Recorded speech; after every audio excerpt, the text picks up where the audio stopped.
It was late September when I decided to go camping alone. I had been working long weeks, stuck inside an office with only the view of a parking lot to remind me that the world outside still existed. My life had become routine: work, home, sleep, repeat. I needed a break. I wasn't a stranger to camping. I had spent years hiking through forests, fishing in quiet lakes, and sleeping under the stars. It wasn't about the thrill of survival for me. It was about the peace, the quiet, the escape from everything else. I picked a spot I had been to once before, a remote area near a slow-moving river, deep in the woods of northern Idaho. It wasn't a place that drew many people. It was too far from the main road, too inconvenient for casual campers. That's exactly why I liked it. The plan was simple. I would drive up on a Friday afternoon, set up camp by the river, spend the weekend fishing, and head back Sunday morning. No phone, no emails, just me and the wild. The drive up was uneventful. The last stretch was a dirt road, winding through miles of trees before it ended near a clearing by the water. I parked my truck near the edge of the clearing, grabbed my gear, and walked down to the riverbank to set up camp. The river was exactly as I remembered it. Clear water moving lazily over smooth stones, lined by thick trees on either side. The air smelled like pine and damp earth. The only sounds were the occasional bird calls and the steady rush of the river. I set up my tent a few yards from the water, close enough to hear the gentle flow but far enough to stay dry if the water rose overnight. I built a small fire pit, unpacked my supplies, and sat down on a fallen log, letting the silence settle over me. It was perfect. As the sun started to set, I lit a fire, cooked a simple meal, and let the heat of the flames warm my hands. The woods felt peaceful. No distant voices, no sounds of cars, just the crackling fire and the river's steady murmur. When it got dark, I crawled into my tent, zipped it up, and lay down in my sleeping bag, listening to the outside world. I fell asleep easily, the exhaustion from the week catching up with me.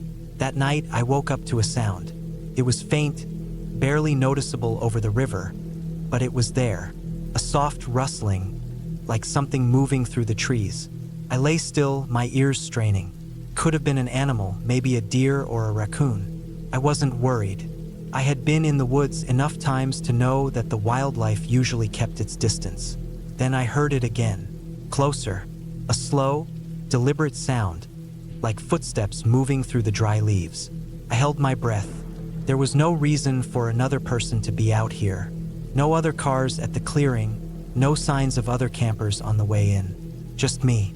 The footsteps stopped. I listened for what felt like minutes, but there was nothing.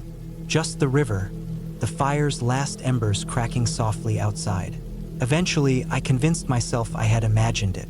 My mind playing tricks on me in the quiet of the woods. I turned over, closed my eyes, and forced myself to sleep. The next morning, the sun was just beginning to rise when I stepped out of my tent.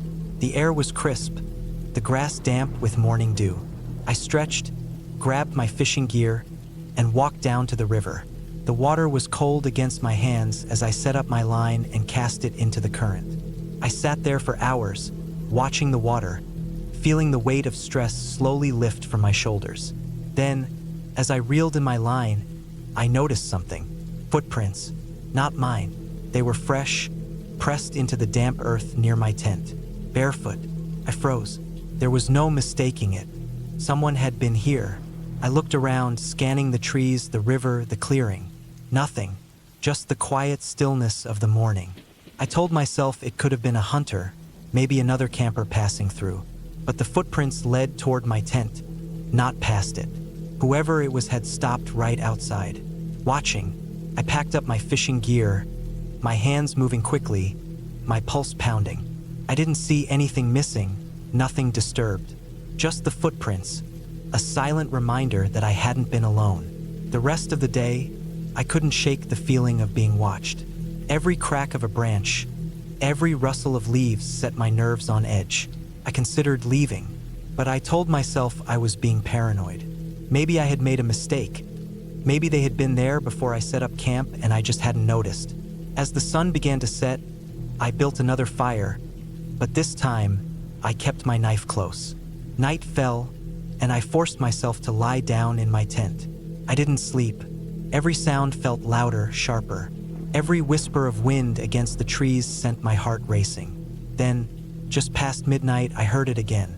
Footsteps, slow, deliberate, coming closer. I gripped my knife, every muscle in my body tensed.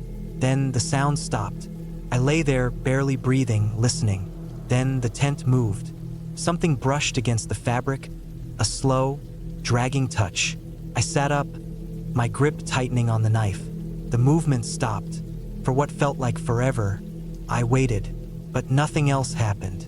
Eventually, the exhaustion took over, and despite everything, I must have dozed off. When I woke up, it was morning. I unzipped the tent slowly, stepping out into the light, and I saw them, more footprints, leading from the trees, stopping right at my tent, then leading back into the woods. I packed up my gear in minutes. No breakfast, no second thoughts. I threw everything into my truck and drove out of there, my hands gripping the wheel so tightly they hurt. I don't know who it was. I don't know what they wanted, but they had been watching me, and they had been close, too close. I haven't been back since.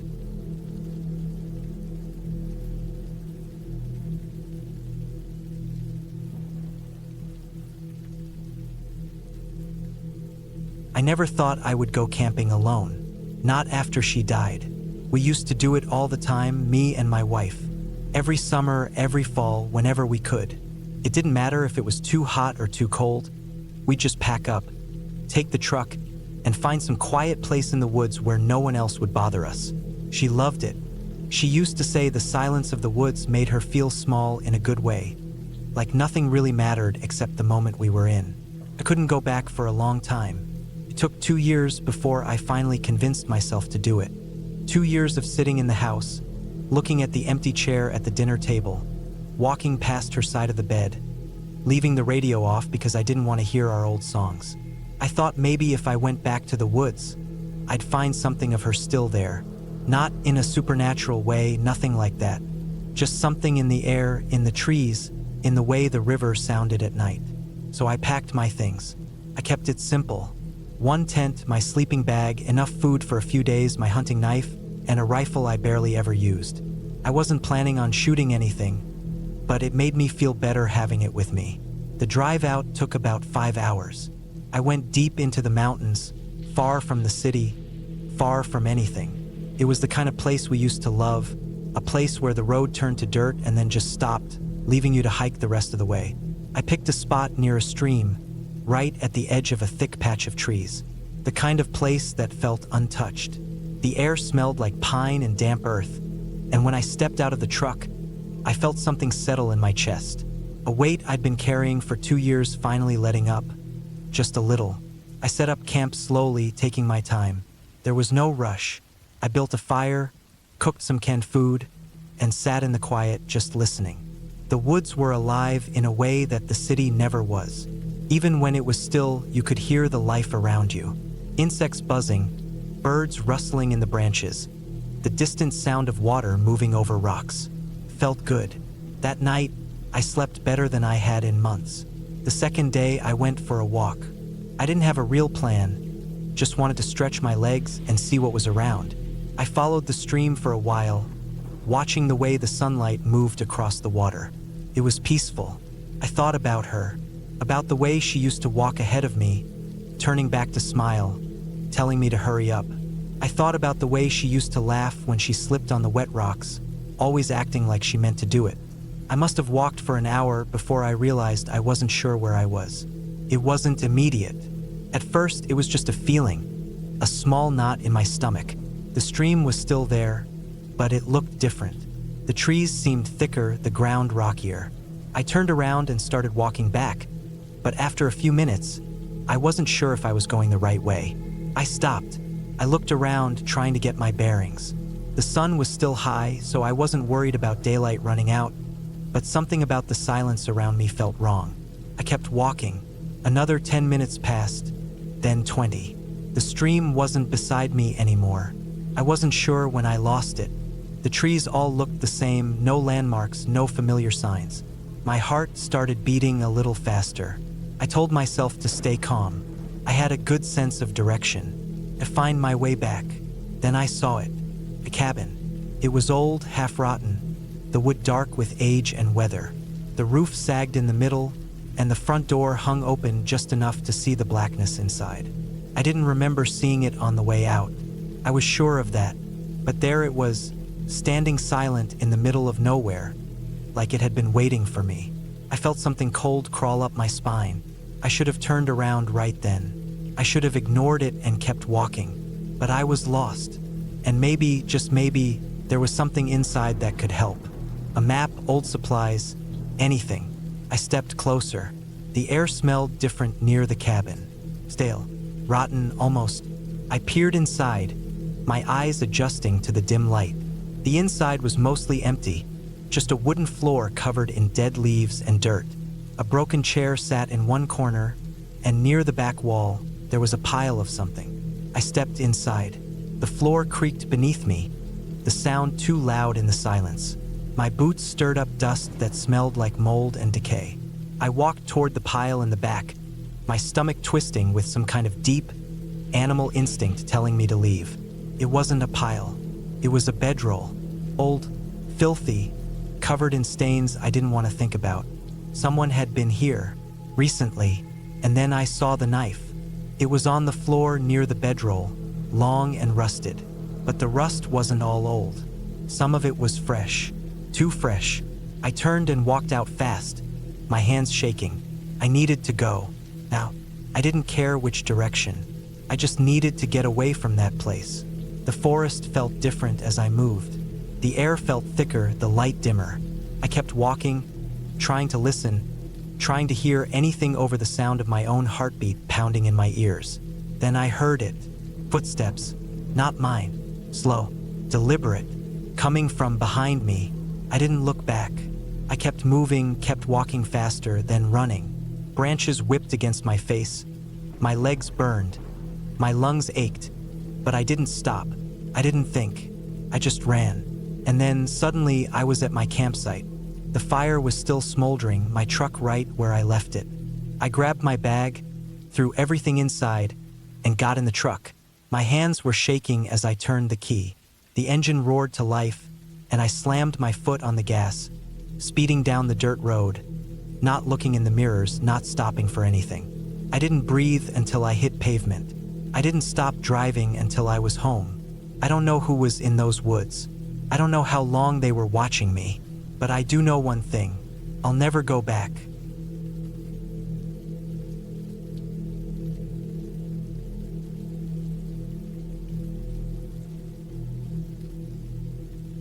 I don't know why I agreed to it. Maybe I wanted to prove something to myself, or maybe I just didn't think things through. The idea sounded simple. Spend a night camping in an abandoned graveyard. Not for fun, not for thrills, just to do it. It wasn't a dare, and I wasn't trying to impress anyone. It was just one of those things that got stuck in my head, and I decided to see it through.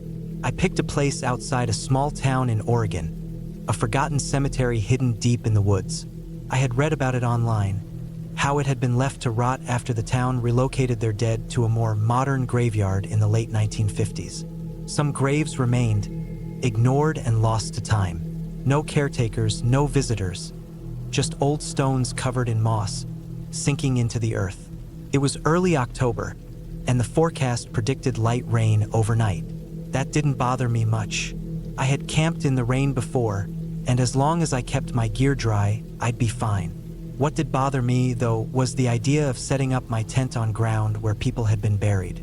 Even if the bodies were moved, I doubted they got every single one. But again, I ignored the thought. It was just a place. Dirt and trees and broken stones. Nothing more. I arrived in the late afternoon, parking my truck on the shoulder of an old road that hadn't seen traffic in years. Thick branches leaned over the cracked pavement, reaching down like skeletal fingers. There wasn't even a proper trail leading to the graveyard, just a narrow path where the undergrowth was thinner. I grabbed my pack, slung it over my shoulders, and started walking. The forest was quiet. Not silent, but quieter than I expected. No birds, no wind rustling the leaves, just the occasional creak of tree limbs shifting. The path wasn't long, maybe a 10-minute walk, but it felt longer. The deeper I went, the heavier the air became. I told myself it was just my imagination, that I was thinking too much about where I was going. When I finally stepped into the graveyard, the first thing I noticed was how small it was. I had expected something larger, but it was barely an acre of land, scattered with crooked tombstones and half-buried markers. The ground was uneven, swallowed by tree roots and erosion. A rusted iron fence lined one side, where the land sloped down into a ravine. The other side was a thicket of trees so dense that it almost felt like a wall. I picked a spot near the edge, close to an old oak tree. The ground there was flat enough for my tent, and the tree gave me some cover in case the wind picked up.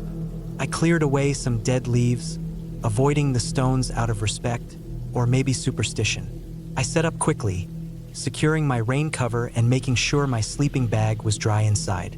By the time I was done, the sun was dipping below the trees, turning the sky into a mix of deep orange and gray. I set up my small camp stove and heated a can of chili, eating it straight from the tin with my spoon. There was something unsettling about eating in a graveyard, but I pushed the thought away. It was just another night outside, just like any other. As the light faded, the quiet turned into something heavier. The usual sounds of the forest, crickets, distant owls, rustling branches, weren't there. It wasn't complete silence, but it was close. I told myself it was the cold air keeping the insects away, but I didn't believe it. I zipped myself into my tent and checked my phone. No signal. Not surprising. I switched it to airplane mode to save battery and tucked it into my backpack. My flashlight cast a weak glow inside the tent, but I turned it off after a few minutes. I wasn't scared. At least that's what I told myself. Lying there in my sleeping bag, I listened. The rain started just after midnight, a light patter against the nylon of my tent. The sound was almost comforting, something normal in an otherwise strange place. I let my eyes close, then I heard something. At first, I thought it was just the wind, but it wasn't. It was movement, slow, deliberate. Leaves shifting, twigs snapping. It was close, just outside my tent. I held my breath, listening harder. The sound stopped. The rain continued, but the footsteps, because that's what they were, footsteps, had gone silent. I tried to convince myself it was an animal. A raccoon, maybe a deer. But no animal moves like that. No animal stops when you start paying attention. Minutes passed. I didn't move, barely even breathed. I waited, my ears straining for any sound. But there was nothing, just the rain. I don't know how long I lay there, but eventually exhaustion won. My body relaxed, and my mind started to drift. Then the footsteps started again. This time they were slower, closer. I felt something press against the side of my tent. Not hard, just enough to make the fabric shift. My breath caught in my throat. My fingers gripped the handle of my knife, the only thing between me and whatever was outside. Then nothing. The pressure disappeared. The footsteps faded. The rain continued. I don't remember falling asleep. I only remember waking up to the gray light of morning. My first thought was that maybe it had been a dream, a mix of exhaustion and paranoia playing tricks on me. But then I stepped outside. The leaves around my tent had been disturbed. Not by rain, not by wind, by something moving. I looked around, scanning the trees, the old stones. Nothing. No signs of anyone else, no footprints. Then I saw it. A single mark on the side of my tent. A long, thin scratch in the fabric, just inches from where my head had been. I packed up quickly, my hands shaking despite the morning chill. I didn't stop to eat, didn't take my time. I just wanted to leave. The walk back to my truck felt longer than before. The forest was still too quiet, the air too heavy. I didn't look back. I didn't want to. I don't know what happened that night. I don't know if it was a person or something else, something I don't have words for. All I know is that I'll never camp in a graveyard again.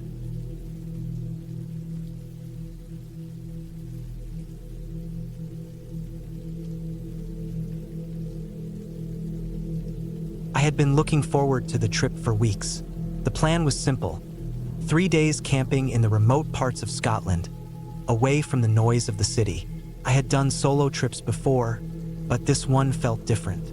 I had chosen a spot far from any usual trails, deep in the Cairngorms.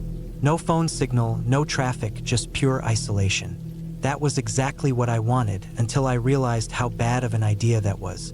The first day went smoothly. I parked my car at the closest road pull-off, a good 5 miles from where I planned to set up camp. I packed light but had all the essentials: tent, sleeping bag, food, water filter, and a knife just in case. The walk to the campsite was peaceful. The further I got from the road, the quieter everything became. The only sounds were the occasional gusts of wind and the distant caw of birds. It was exactly what I needed. I reached my chosen spot in the late afternoon. It was perfect. A small clearing next to a slow-moving river, surrounded by thick woodland. The trees provided shelter from the wind, and the water source meant I wouldn't have to carry too much. I set up my tent, gathered some firewood, and settled in for the evening. As the sun dipped below the horizon, the temperature dropped. I lit a small fire and cooked a simple meal, then sat in my camping chair, staring into the flames. It was only then that I noticed something was off.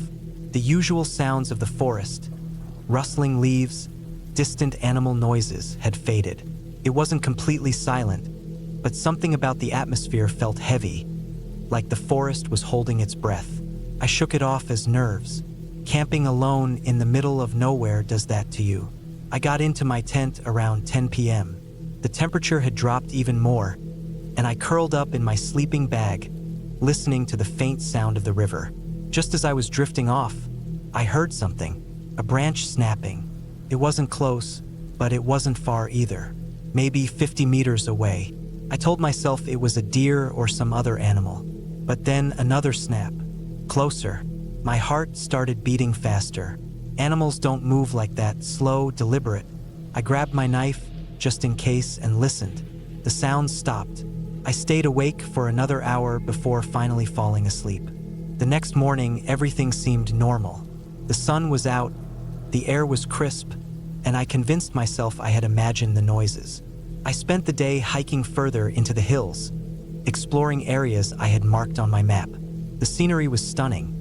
Rolling green landscapes, jagged cliffs, and deep forests that felt untouched by time.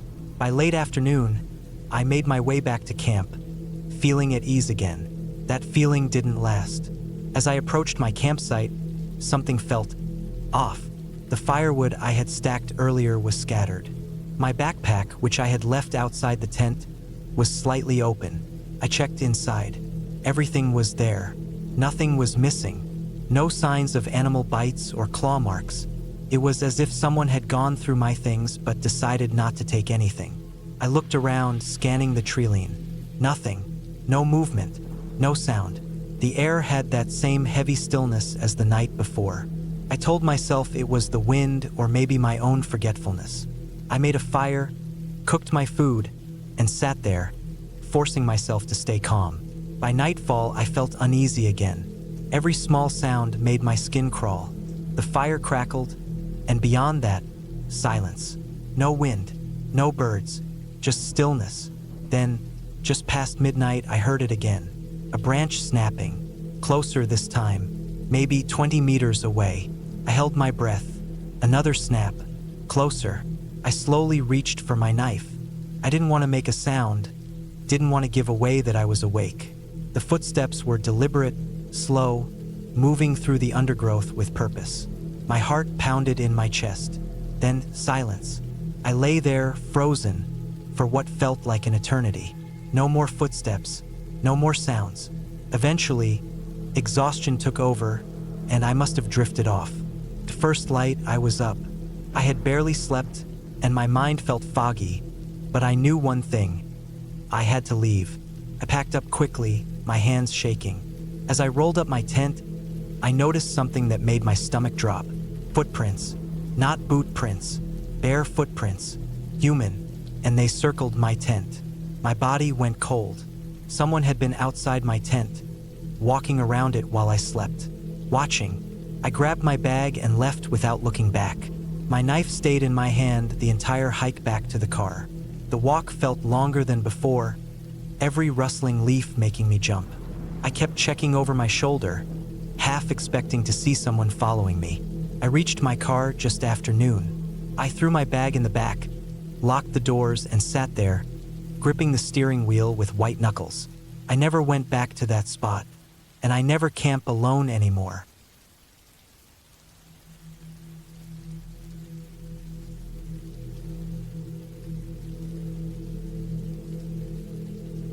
I don't camp often, but when I do, I like to go alone. It's not that I don't enjoy company. I do, but I find something peaceful about being by myself in the woods, away from everything. No cars, no people, no noise except the wind through the trees and the occasional rustling of an animal in the underbrush. It's a kind of quiet that doesn't exist anywhere else. That's why, one late autumn, I packed my gear and headed out to a remote part of the woods about 50 miles from the nearest town. I had been to this area before, but never too deep in. I wanted to push further this time, to find a spot where I could feel completely cut off from the world. I had a 4-day trip planned, just me, my tent, and my rifle in case of any dangerous wildlife. The forecast had mentioned light rain, but I wasn't too worried.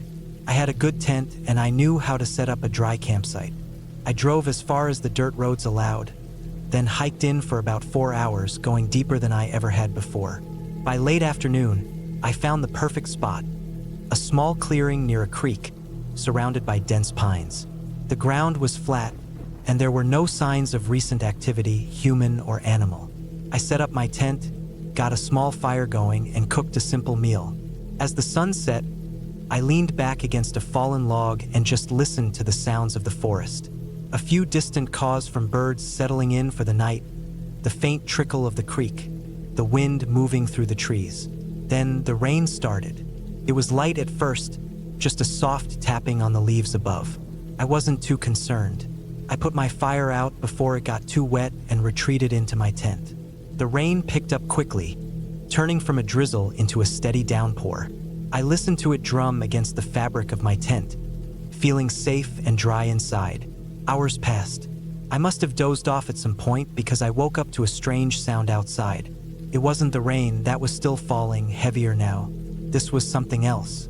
A soft crunching like footsteps on damp leaves. I stayed still, listening. Could have been an animal, but something about it felt off. The steps were too slow, too deliberate. I reached for my rifle, my fingers tightening around the cold metal. The sound stopped. I stayed awake for what felt like hours, my heart pounding, listening for any more movement. But all I heard was the rain. Eventually, exhaustion took over, and I drifted back to sleep. The next morning, the rain had slowed, but the ground was soaked. I stepped out of my tent and immediately noticed something was wrong. There were footprints in the mud. Not animal tracks, human, barefoot. They circled my tent. My stomach tightened. I looked around, scanning the trees, but saw nothing. The prints were fresh, made sometime during the night while I had been sleeping. I packed up faster than I ever had before. I wasn't going to stick around to see who or what had been watching me. The hike back to my truck felt twice as long. Every snap of a twig, every gust of wind made my pulse jump. When I finally reached my truck, I locked the doors before even starting the engine. I didn't stop driving until I was miles away. I never went back to that part of the woods.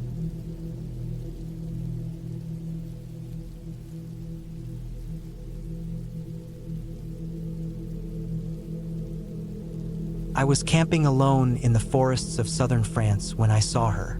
It was the summer of 2018, and I had taken time off work to explore the countryside. I wanted to disconnect from everything, no phone, no emails, no stress. I packed my car with supplies, drove for hours into the countryside, and picked a remote spot deep in the woods. The area was rugged, with thick trees stretching for miles, no roads nearby, and barely any signs of human activity. It was exactly what I was looking for. I found a clearing by a small stream and set up my tent.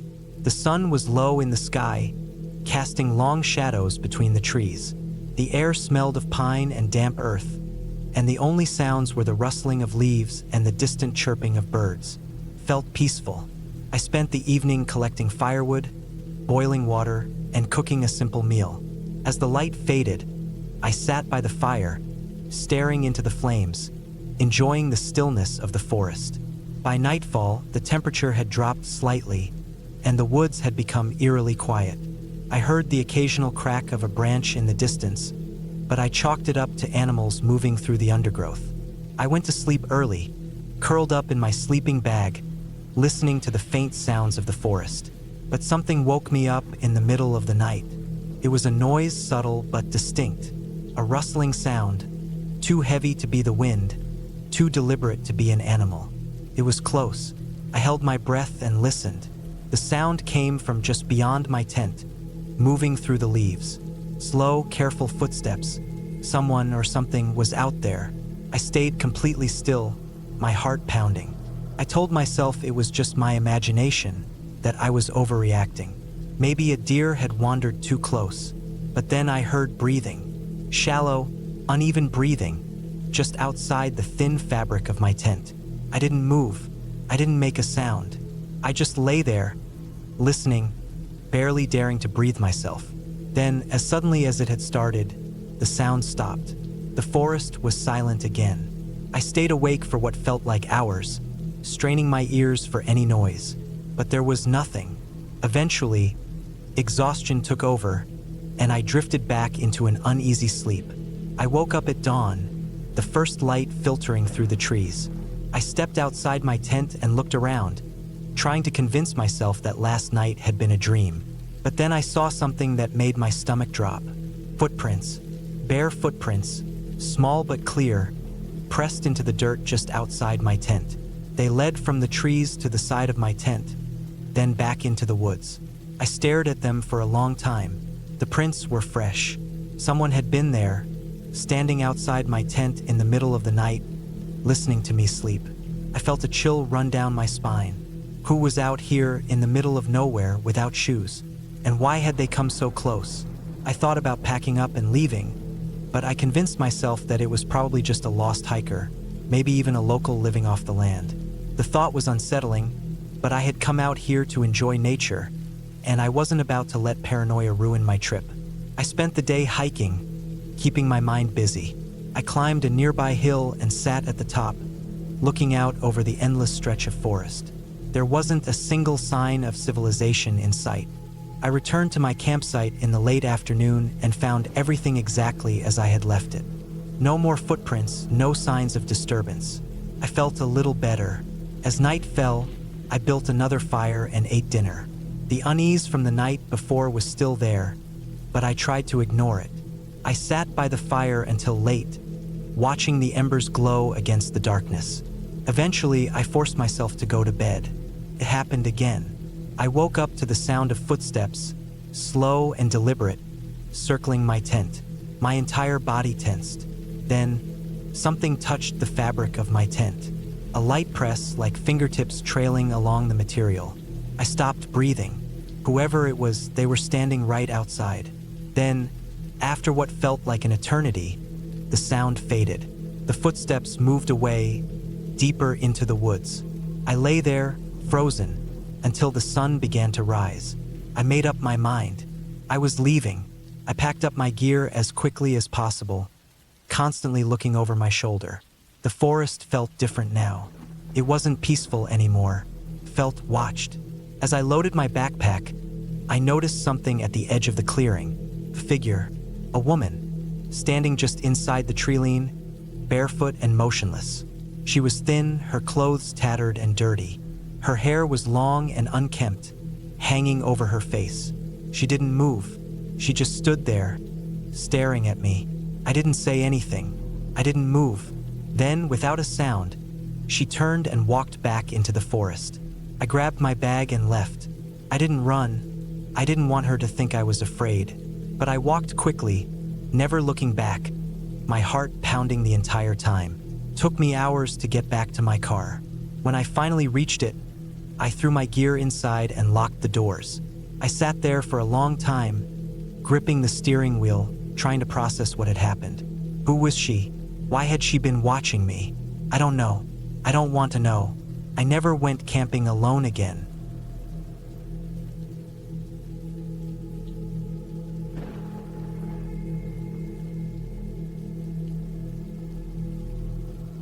had been planning the hunting trip for months.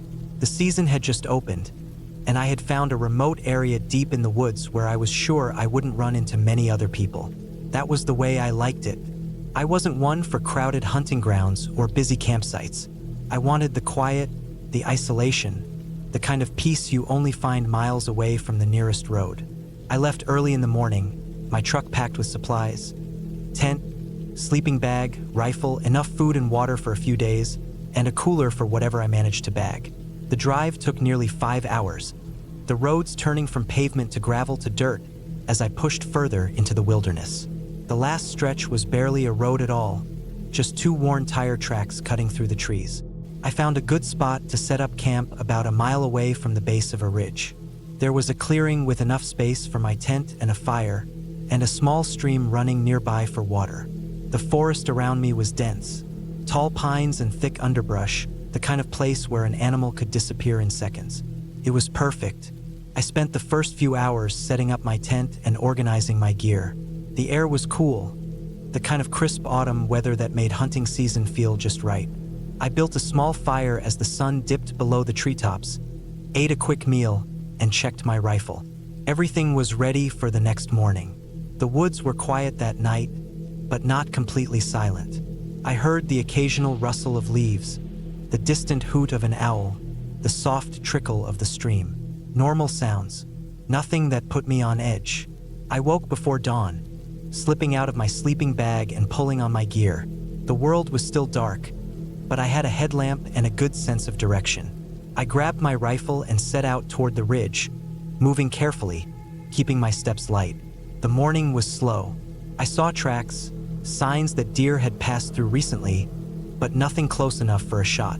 I kept moving, scanning the trees, pausing now and then to listen. It wasn't until late in the afternoon that I spotted a buck standing near a fallen log, half hidden in the shadows. I raised my rifle, steadying my breath, lining up the shot.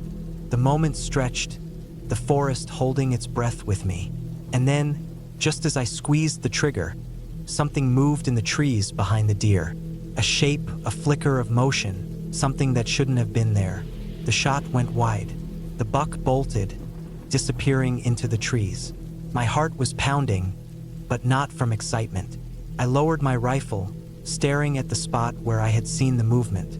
At first, I thought it was just my imagination. A trick of the light, maybe, but the more I looked, the less sure I was. The undergrowth was still shifting, branches swaying slightly as if someone or something had just passed through. I stayed there for a long moment, watching, listening, but nothing else moved. The forest was still. I exhaled slowly, shaking my head. Maybe I had just spooked myself. I had been alone out here for hours, my mind focused on the hunt. It wasn't unusual to get a little jumpy.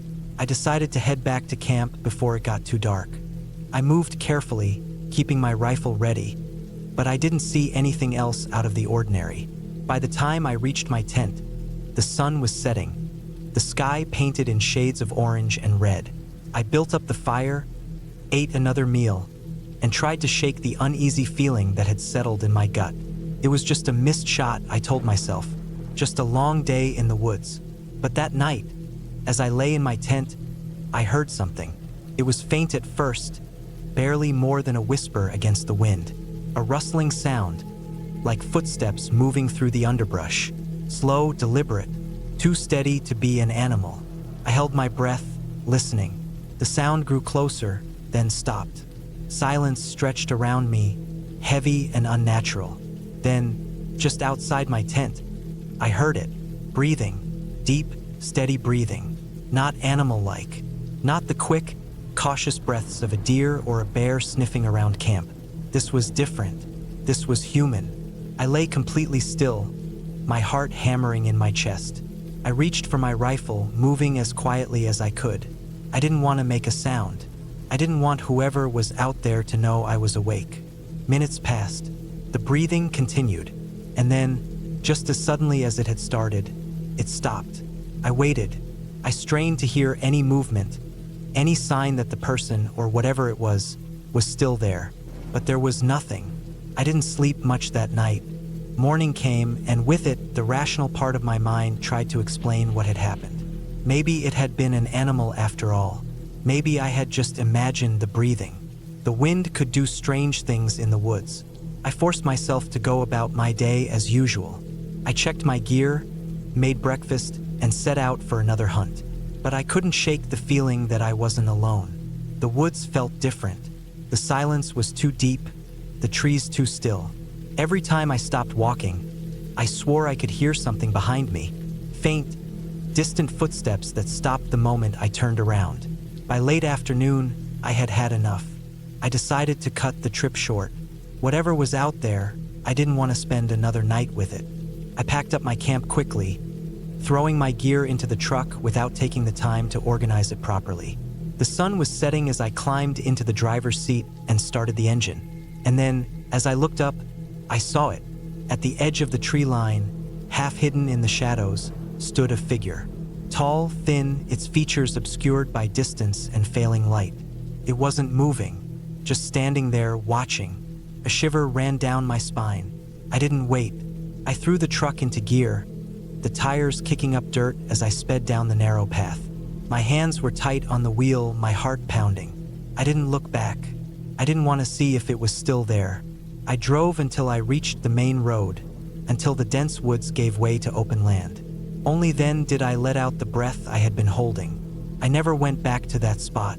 I told myself it was just some drifter, maybe another hunter who had been out there for his own reasons. But deep down, I knew that wasn't the case. Because when I checked my campsite later, looking through the photos I had taken that day, I found something. A picture of the ridge where I had missed my shot. A picture I had taken without thinking. And in the background, among the trees, there was a figure standing there, watching me.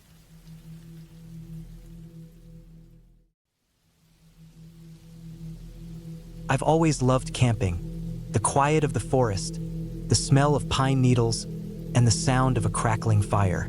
It's a way for me to disconnect from the world, a place where I can think and breathe without the noise of daily life. But this trip, which should have been like any other, was different from the start. It was late autumn, around late October. I had just turned 32 and was feeling the pressure of work, family, and everything else. I needed some time to myself. I didn't plan on bringing anyone along. This was going to be a solo trip. It was just going to be me, my backpack, and the wilderness. I'd chosen a spot deep in the forest, a place I'd been to a few times before, on the outskirts of a small town called Pine Hollow. The area was about 50 miles from the nearest city, so it was remote but not too far out of reach. The weather was unpredictable at this time of year, but I had always been prepared. I had my gear, my supplies, and a map that showed trails I could follow. There was a small cabin at the edge of a lake, where I planned to set up camp. It was small, rustic, and empty, perfect for what I wanted. I parked my truck at the trailhead and began the hike to the cabin. The ground was soft with fallen leaves, and the air was cool, a breeze rustling the branches overhead. There was a slight chill in the air that hinted at winter, but nothing unbearable. The trail was familiar, but I took my time, enjoying the peaceful solitude. The only sound was the crunch of leaves beneath my boots and the occasional bird call. When I finally reached the cabin, it was just as I remembered. It was tucked away in the trees with a small clearing around it. The lake was visible just beyond the cabin, its surface reflecting the muted light of the afternoon. I unpacked my gear and set up camp just outside the cabin, building a small fire and setting up my tent. I wasn't going to spend the night inside the cabin. There was something about its silence that didn't sit well with me. It was a relic from the past, and I preferred the fresh air and open sky. The first night passed without incident. I spent the evening by the fire, cooking a simple meal and reading a book. The stars were bright above, and the sounds of the forest at night filled the air. It was peaceful, exactly what I needed. I went to bed early, curling up in my tent and listening to the occasional crackling of the fire before sleep took me. The next day, I woke up to a crisp morning. The sun was hidden behind clouds, and there was a slight fog over the lake. It wasn't the best weather for hiking, but I didn't mind. I had planned to spend the day exploring the area, so I grabbed my backpack and set off. The trail was easy to follow, winding through dense forest with tall pines and birch trees. It was quiet, almost too quiet. There were no birds, no rustling of small animals. Just the sound of my boots on the dirt and the occasional groan of trees in the wind. I walked for hours, following the trail deeper into the woods. I had no particular destination in mind, just exploring. The trees grew thicker, and the air grew colder as I moved further from the cabin. I wasn't worried. I knew the area and I had the map. It wasn't until late afternoon that I realized I had wandered farther than I should have. The sun was starting to dip below the horizon, and the fog had thickened. I checked my map, trying to get my bearings. The trail should have been near, but something felt off. I couldn't put my finger on it, but I had the nagging feeling that I wasn't alone. The hairs on the back of my neck stood up, but I shrugged it off. It was probably just my imagination. As I started to head back, the forest seemed even quieter.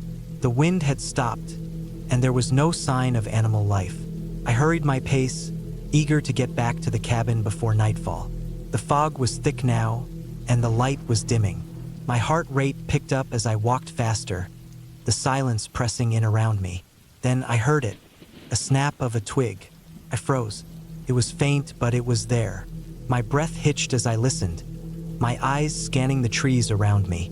Nothing, just the fog and the stillness of the forest. I took a few cautious steps forward, my senses heightened. The sound was gone, but the feeling of being watched lingered. I quickened my pace again, my boots thudding against the ground louder now. I could see the faint outline of the cabin in the distance, but it felt like an eternity before I reached it. By the time I got back to the cabin, the sky had darkened completely, and the fog was thicker than ever. I couldn't shake the feeling that something was wrong. I set up a larger fire than usual just to feel safe, but the feeling of unease wouldn't leave me. I tried to push it aside, telling myself I was just tired from the long walk and the cold. That night, I lay awake in my tent, listening to the wind rattling the trees. The fire had died down, leaving only a small glow. The forest outside was pitch black, and every little sound seemed amplified in the stillness. I tried to sleep, but the feeling of being watched never left me. I kept hearing those faint noises, twigs snapping, the rustling of leaves. I'd get up to check, but each time, I found nothing. I must have drifted off eventually because the next thing I knew, I woke with a start. There was something outside my tent. I could hear it clearly now. Footsteps, soft but deliberate, crunching on the leaves outside. I held my breath, listening. They were slow, measured, almost as if whoever it was trying to be quiet but wasn't succeeding. I waited, my mind racing. Should I leave? Should I confront whatever it was? I didn't know what to do. I didn't have a weapon, just a small knife I kept for emergencies. My phone had no signal, and even if I could reach someone, there was no guarantee they'd get here in time. The footsteps stopped. I waited, the silence stretching on. My heart was pounding in my chest, and every muscle in my body was tensed. What if it was just an animal? A bear? A wolf? But no, this felt too deliberate, too intentional. And then I heard it, a low, guttural growl. It was close. I couldn't move. My body refused to respond, and I could only lie there in the darkness, praying whatever it was would go away. The growl sounded again, this time closer, right outside my tent. I could hear its breath, heavy and labored, as if it was waiting for me to make a move. My hand reached for the knife in my pocket, but I knew it wouldn't do me much good if whatever it was decided to attack. The growl came again, and I heard something else. Footsteps moving away from my tent. I didn't move. I didn't breathe. I just waited, listening intently. After what felt like an eternity, I heard nothing more. When I finally dared to peek out of the tent, the area was silent. The fog had thickened even further, and the fire was nothing more than a few embers. I couldn't see anything beyond a few feet in front of me. I didn't sleep that night. The next morning, the fog had cleared, and the forest was eerily still. I spent the day packing up and preparing to leave. I didn't care if it was only halfway through my trip. I had to get out of there. My gut told me it wasn't safe. As I loaded my gear into my truck and started the engine, I couldn't shake the feeling that something was still watching me from the trees. When I finally pulled out of the trailhead and onto the main road, I breathed a sigh of relief. The farther I got from that cabin, the easier it was to breathe. I never went back to that cabin. It remains one of the few places I've been where I couldn't shake the feeling that something wasn't right. I don't know what it was, whether it was someone else out there or something else entirely. But I knew one thing for sure: I wasn't going to stick around to find out. That trip taught me a valuable lesson. The wilderness is beautiful, but it's also dangerous, unpredictable. And sometimes, no matter how prepared you are, the things lurking in the trees are more terrifying than anything you can imagine. I never went back to Pine Hollow, and I never will. Some places are better left unexplored.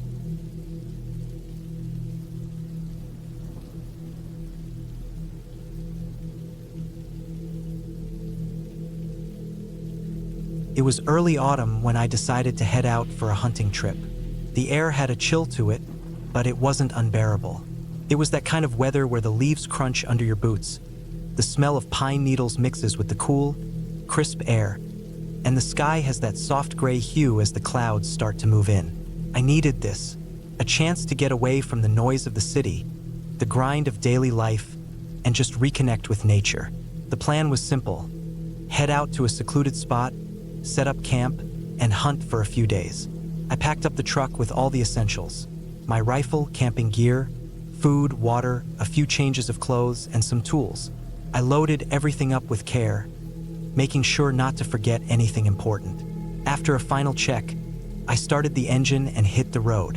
The drive was long, maybe a couple of hours, but the quiet of the forest kept me calm, allowing me to unwind a bit before getting to the actual work of setting up camp and hunting. The location I'd chosen was deep in the woods, near a small creek that ran through the valley.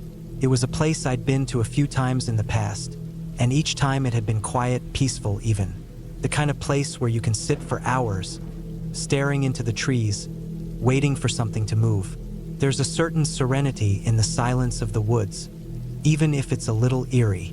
I wasn't planning to spend more than a few days out there, but enough time to get some good hunting in. As I arrived at the clearing, the forest around me seemed more alive than usual. The wind had picked up, rustling the branches above, and the leaves were beginning to turn. I parked the truck by the tree line and gathered my things, heading down the trail into the woods to find a suitable place to set up camp. The ground was a bit damp from a recent rain, but it wasn't muddy enough to be a problem. I found a flat spot near the creek where the trees created a natural barrier from the wind, and set up my tent. The first night was quiet. Too quiet, in fact. It wasn't the usual rustle of wildlife that made the woods feel alive. There was nothing. The air was still. The trees barely swayed in the wind. It was unnerving, but I tried to shake it off.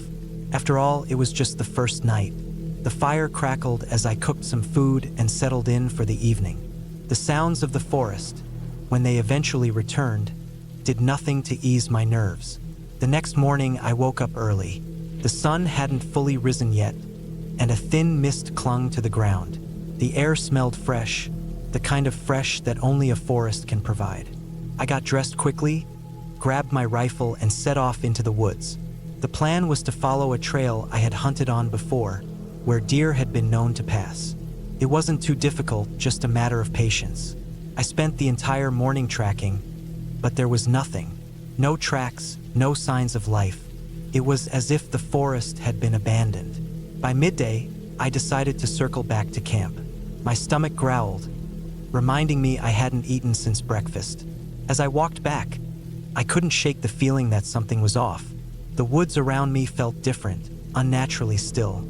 Even the creek, which usually had a soft murmur, was eerily quiet. I quickened my pace, trying to shake off the unease. The sun was beginning to dip behind the trees, casting long shadows over the path ahead. I reached camp just before dark. The fire was still smoldering, but something was wrong. The air felt colder, and there was a strange smell, a mix of damp earth and something metallic. I paused, my hand resting on the tent flap, listening intently. My heart began to race as I strained to hear anything, but there was nothing. No animals, no birds, not even the wind. I felt an unsettling twinge in my gut, but I pushed it aside. I had come out here to hunt, not to be scared by the woods. I decided to keep the fire going through the night, hoping that would help me feel less vulnerable. The firelight flickered as I cooked a quick meal, trying not to think about the strange feeling that had settled in my chest. After eating, I went to bed, the constant tension in my mind keeping me from falling into a deep sleep. I heard the occasional twig snap, but I couldn't tell if it was the wind, an animal, or something else. At around 2 a.m., I was jolted awake by a sound outside my tent. It was a low, distant crack, like a tree branch snapping under the weight of something heavy. I lay there in the dark, holding my breath, trying to listen more closely. The silence returned, but it was unsettling. I couldn't tell what had made the noise, but it didn't feel like any animal I knew. I grabbed my rifle and crept out of the tent, scanning the surrounding area. The fire had died down to embers, casting faint shadows in the dark. I didn't see anything, but the air felt thick. As I stepped farther into the clearing, I noticed something that made my skin crawl. There, just beyond the tree line, were fresh footprints in the mud. They were large, with a strange shape to them, almost like boots, but far too wide for any human foot. I bent down to get a closer look. They weren't animal prints. They were too large and too defined, as if someone or something had walked through the mud only a few hours ago. My mind raced as I looked around, but there was nothing else in sight. The eerie silence returned, and for a moment, I just stood there, not knowing what to do. After a long while, I decided to follow the tracks. I felt an overwhelming need to understand what was going on, even if it was dangerous. I took slow, careful steps, following the prints deeper into the woods. My rifle was tight in my grip, my senses on high alert. The further I walked, the more isolated I felt, and the more unnatural the forest seemed. The trail led me down a slope to a small ravine where the ground was softer, and the footprints became clearer. The air had turned cold, and I could feel a tingle at the back of my neck. I had no idea what I was following, but the feeling of being watched grew stronger with every step. I didn't know how long I had been walking when I finally stopped, noticing something strange up ahead. In the dim light, I could make out a figure standing motionless in the clearing. It was too far to make out any details, but it was definitely human-shaped. I felt the hairs on the back of my neck stand up. My heart was hammering in my chest, but I didn't move. My instincts told me to stay hidden, but I was too curious, too terrified to retreat. I stayed where I was, watching as the figure remained still. Then, without warning, it started moving, not toward me, but away from me. The figure didn't walk like a normal person. Its movements were jerky, almost unnatural, as if something was wrong with the way it moved. I held my breath, praying it wouldn't notice me, but it didn't seem to care that I was there. It just kept moving, slowly disappearing into the woods, vanishing into the darkness. I didn't wait to see what it was doing. I turned on my heels and ran back to camp. My feet pounded the ground as I rushed through the trees, my heart in my throat. I didn't stop until I was back inside the tent, and I bolted the flap closed behind me. I could hear the wind picking up outside, and the sounds of the forest seemed to return, but they were muffled, distant. I sat there in the dark, unable to sleep, my mind racing with fear. What had I just seen? Was it a person or something else? I couldn't make sense of it, but I knew one thing. I wasn't alone in these woods. Not anymore. I stayed up all night, clutching my rifle, listening for any sign of movement. The hours dragged on, and the unease in my stomach never faded. I was relieved when the first light of dawn finally filtered through the trees, casting everything in a dull, gray light. The night had felt like an eternity. By the time the sun had fully risen, I packed up my things, ready to leave. I didn't care about the hunt anymore.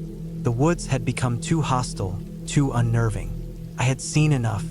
I didn't wait for the truck to warm up, and I didn't look back as I drove out of those woods, the sense of dread lingering in my chest long after I left. The woods that had once felt like a peaceful retreat now felt like a prison. I would never return to that place, not after what I had seen. Some things, once you see them, are better left alone.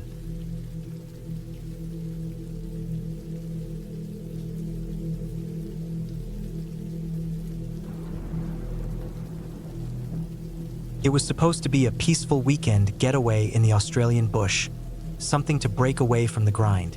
My name's Adam, and I'm 32 years old. I've been camping for years, but this time I was alone. I needed the space. My friends had bailed at the last minute, so I found myself driving out into the wilderness near the Grampians National Park, an area known for its beauty and solitude. I drove out on a Friday evening, the sun low in the sky as I made my way down the dusty roads, passing through small towns where the only sound was the hum of my engine. The isolation wasn't a problem for me. If anything, it was a relief. No one around for miles, no phone service, just the sounds of nature. When I finally pulled into the campsite, it was just past dusk. There were a few other campers, but no one too close. I set up my tent and made a fire, trying to get a sense of the area. I'd brought enough food and water for the weekend, so I wasn't planning on going into town for anything. After a quick dinner of beef stew and crackers, I sat back, leaned against a rock, and let the quiet wash over me. There's something calming about being so far removed from everything, and as the stars came out, I couldn't help but feel a sense of peace. The only sounds were the crackling of the fire and the distant call of birds, their noises echoing across the trees. But then, I heard something strange. It wasn't an animal or a bird. It wasn't the wind either. It was a faint rustling, almost like footsteps on dry leaves. My eyes scanned the area around the camp, but all I could see were the towering trees and the dim light from the fire. I sat still, listening carefully, but the sound stopped as suddenly as it had started. I tried to brush it off, convincing myself it was just an animal or the wind playing tricks on me. But the unease lingered. I added more wood to the fire and forced myself to focus on the crackling flames. A few minutes later, I heard it again. The rustling sound was closer this time. My heart skipped a beat. I slowly reached for the flashlight in my bag, but before I could even turn it on, the noise stopped. I was getting paranoid.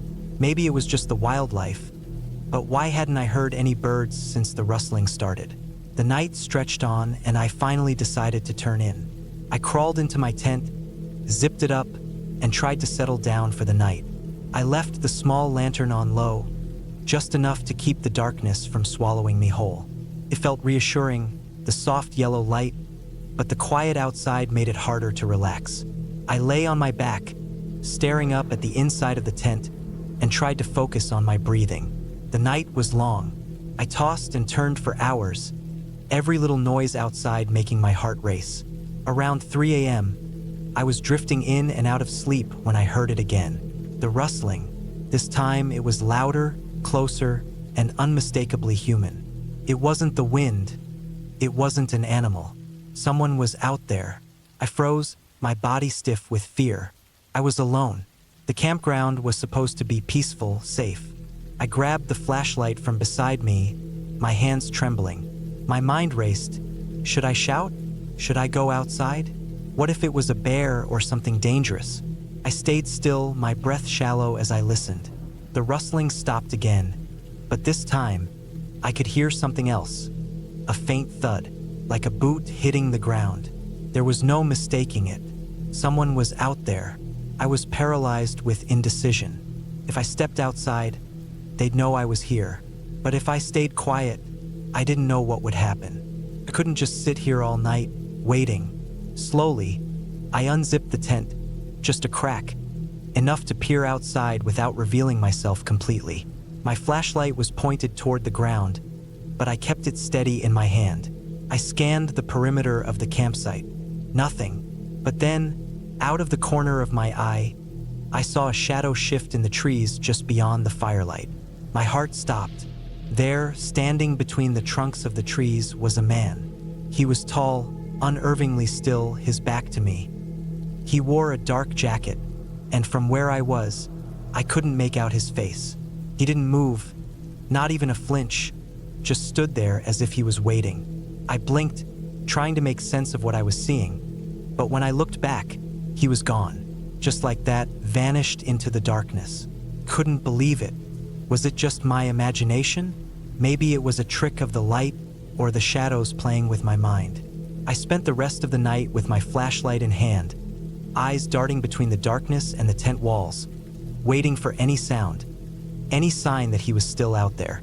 But the night passed without incident. By dawn, I was exhausted, my nerves frayed. I had never been this on edge in my life. The next morning, I packed up my things early, thinking it was better to just leave. But as I was packing my tent away, I saw something. At the base of one of the trees near my campsite, there was a footprint. Not a regular footprint, but a large, deep print like someone had been standing there for a long time. The shape of the boot was clear, heavy, military style with distinct grooves. I froze, my blood running cold. This wasn't just a random passerby. This was someone who had been watching me. I immediately started to pack faster, my mind racing. My nerves were shot. The air felt heavy, and every sound in the forest seemed louder now. I had to get out of here, but as I reached for the last of my gear, I heard something. A low, guttural sound, just beyond the tree line. It was like a grunt, and it sounded wrong, like the person had been trying to make a noise but failed. Without thinking, I grabbed my bag and ran. I didn't stop until I reached the car, my breath coming in ragged gasps. I threw my stuff in the back and started the engine without hesitation. As I drove down the dirt road, I couldn't shake the feeling that I wasn't alone. Every shadow between the trees seemed like it was hiding someone. I glanced in the rearview mirror every few seconds, convinced that I would see him trailing behind me. But as I hit the main highway and the trees gave way to open land, the weight on my chest began to lift.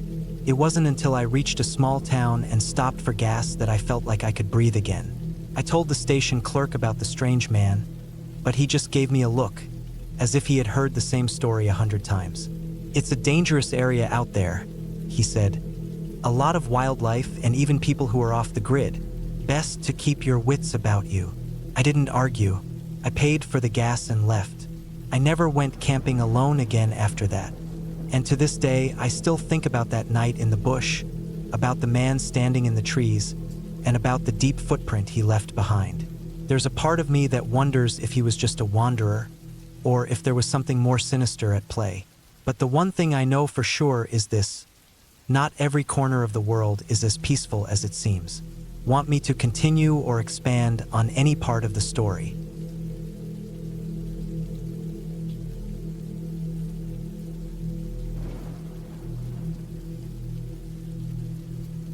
It was the kind of trip I hadn't expected to take.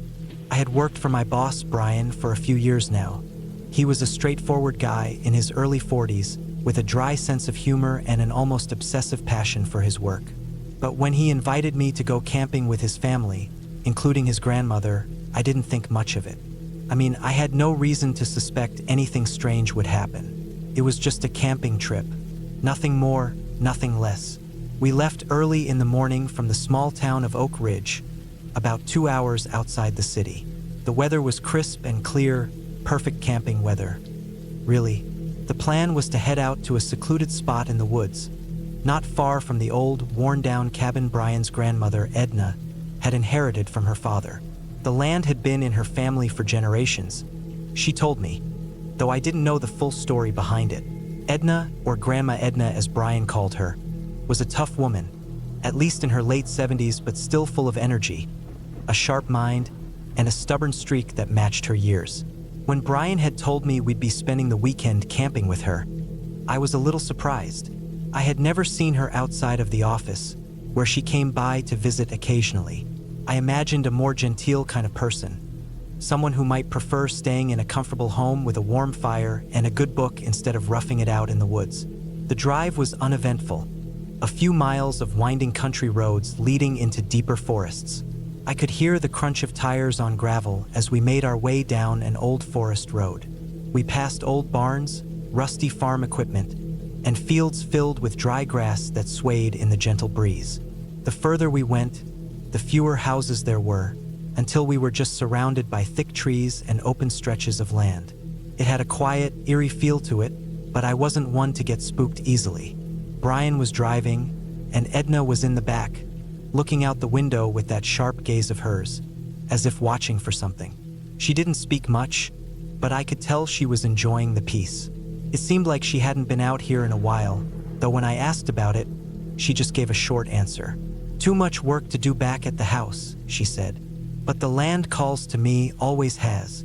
I didn't think much of it at the time, but now, looking back, I feel like there was something she wasn't saying. After an hour of driving deeper into the woods, we arrived at the cabin. It wasn't much to look at, just a small, weathered building with a sagging roof and overgrown vines creeping up its sides. But there was something undeniably homey about it. Felt lived in, like it had stories hidden in every corner, waiting to be uncovered. The kind of cabin you might expect to see in a movie about survival, but not in a way that made it feel abandoned. It had that quiet, steadfast presence to it, as if it had been here for a long time, surviving whatever nature or time threw at it. Brian parked the truck, and Edna climbed out with surprising agility for someone her age. She immediately went around to the back of the cabin, digging through a pile of old wood and metal tools. I grabbed my backpack and followed her, unsure what I was supposed to be doing, but figuring I should at least help. Inside the cabin was simple, rough-hewn furniture, a fireplace in the corner, and a couple of windows that looked out into the dark expanse of trees. There were no luxuries here, just a few essentials, which was exactly what I expected. It was going to be an off-grid kind of weekend. We spent the first part of the afternoon getting everything set up. I helped Brian unload some camping gear, and Edna started rummaging through the cabinets, muttering about needing to gather some herbs or something. After a while, she came back outside and handed me a map. "Take a walk," she said cryptically. "You'll understand more of this land if you walk it yourself." I wasn't sure what she meant by that, but I agreed. It was a good way to stretch my legs after the long drive. The map she handed me showed a few trails around the area. It wasn't a particularly large area, but there was something unsettling about it, maybe because it felt so isolated. It was just me, the forest, and the sound of the wind rustling through the leaves. As I walked deeper into the woods, I could feel the stillness around me. The quiet wasn't like the quiet of a city park. It was different. There was something weighty about it, like the trees themselves were holding their breath, waiting for something. The further I walked, the more aware I became of the landscape. There were no other signs of people here, no trail markers or familiar paths. It felt wild, uncharted in a way that unsettled me, even though I'd been on plenty of hikes before. The trees were thick with pine and oak, their trunks covered in moss and dark patches of lichen. As I moved further, I noticed an odd pattern. There were small piles of rocks stacked neatly by the base of certain trees. It wasn't enough to be a trail, but it was strange enough to catch my attention. I walked past several of them, but the deeper I went into the woods, the more I saw. The stones seemed almost purposeful, and I couldn't shake the feeling that they were meant to guide me somewhere, or perhaps warn me. I stopped at the edge of a small clearing and took a deep breath. The air was fresh, but cold, and the feeling of isolation was pressing on me, making the hairs on the back of my neck stand up. That was when I noticed it, a figure standing at the far end of the clearing, just beyond the trees. It was tall, too tall, and its silhouette didn't seem quite right. It was like the shape of a person but distorted, the limbs elongated, and the outline too smooth, too unnatural. My heart started to race, but I forced myself to stay still. I couldn't be sure what I was looking at. Maybe it was just the shadows playing tricks, or maybe I had spent too long alone in the woods. But whatever it wasn't normal. I took a few slow steps backward, trying not to make any noise. My breath felt shallow in my chest. I turned quickly and walked back toward the cabin, my mind racing. I didn't look back, but the feeling of being watched never left me. When I returned, Edna was sitting by the fire outside the cabin, her sharp eyes glinting in the light. She didn't say anything about my trip, but I could tell she had noticed something had shifted in me. Brian was cooking something over the fire, humming softly to himself, oblivious to whatever it was I had just encountered. That night, the feeling of unease didn't go away. I couldn't sleep, and every rustling outside the cabin made me jump. The wind howled through the trees, and for some reason, I couldn't shake the feeling that something, or someone, was out there, watching. Morning came slowly, and I was exhausted. I hadn't slept much, but I tried to push it out of my mind. As Brian and I were packing up the camp to leave, Edna stopped me with a single cryptic statement. "You saw it, didn't you?" she asked, her voice low but steady. "Who? What are you talking about?" I stammered, the blood draining from my face. "The thing in the woods," she said, her eyes narrowing. "You shouldn't have gone too far. The land knows who belongs here and who doesn't." I didn't understand what she meant, but I didn't want to press the issue. Whatever it was, I wasn't eager to find out more. The woods had given me a chill that I couldn't shake, and it was time to go. We packed up the truck, and as we drove away, I couldn't help but look back one last time at the cabin and the woods. I felt a weight in my chest, a feeling I couldn't explain but knew was real. Whatever it was out there, it hadn't been friendly. But maybe it was more than just the land.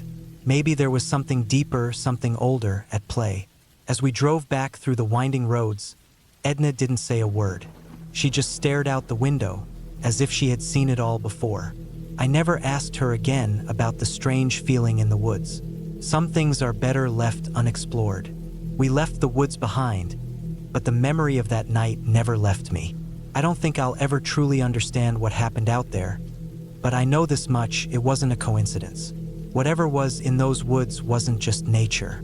It was something more, something ancient, and it had made it clear that it wasn't going to let anyone forget.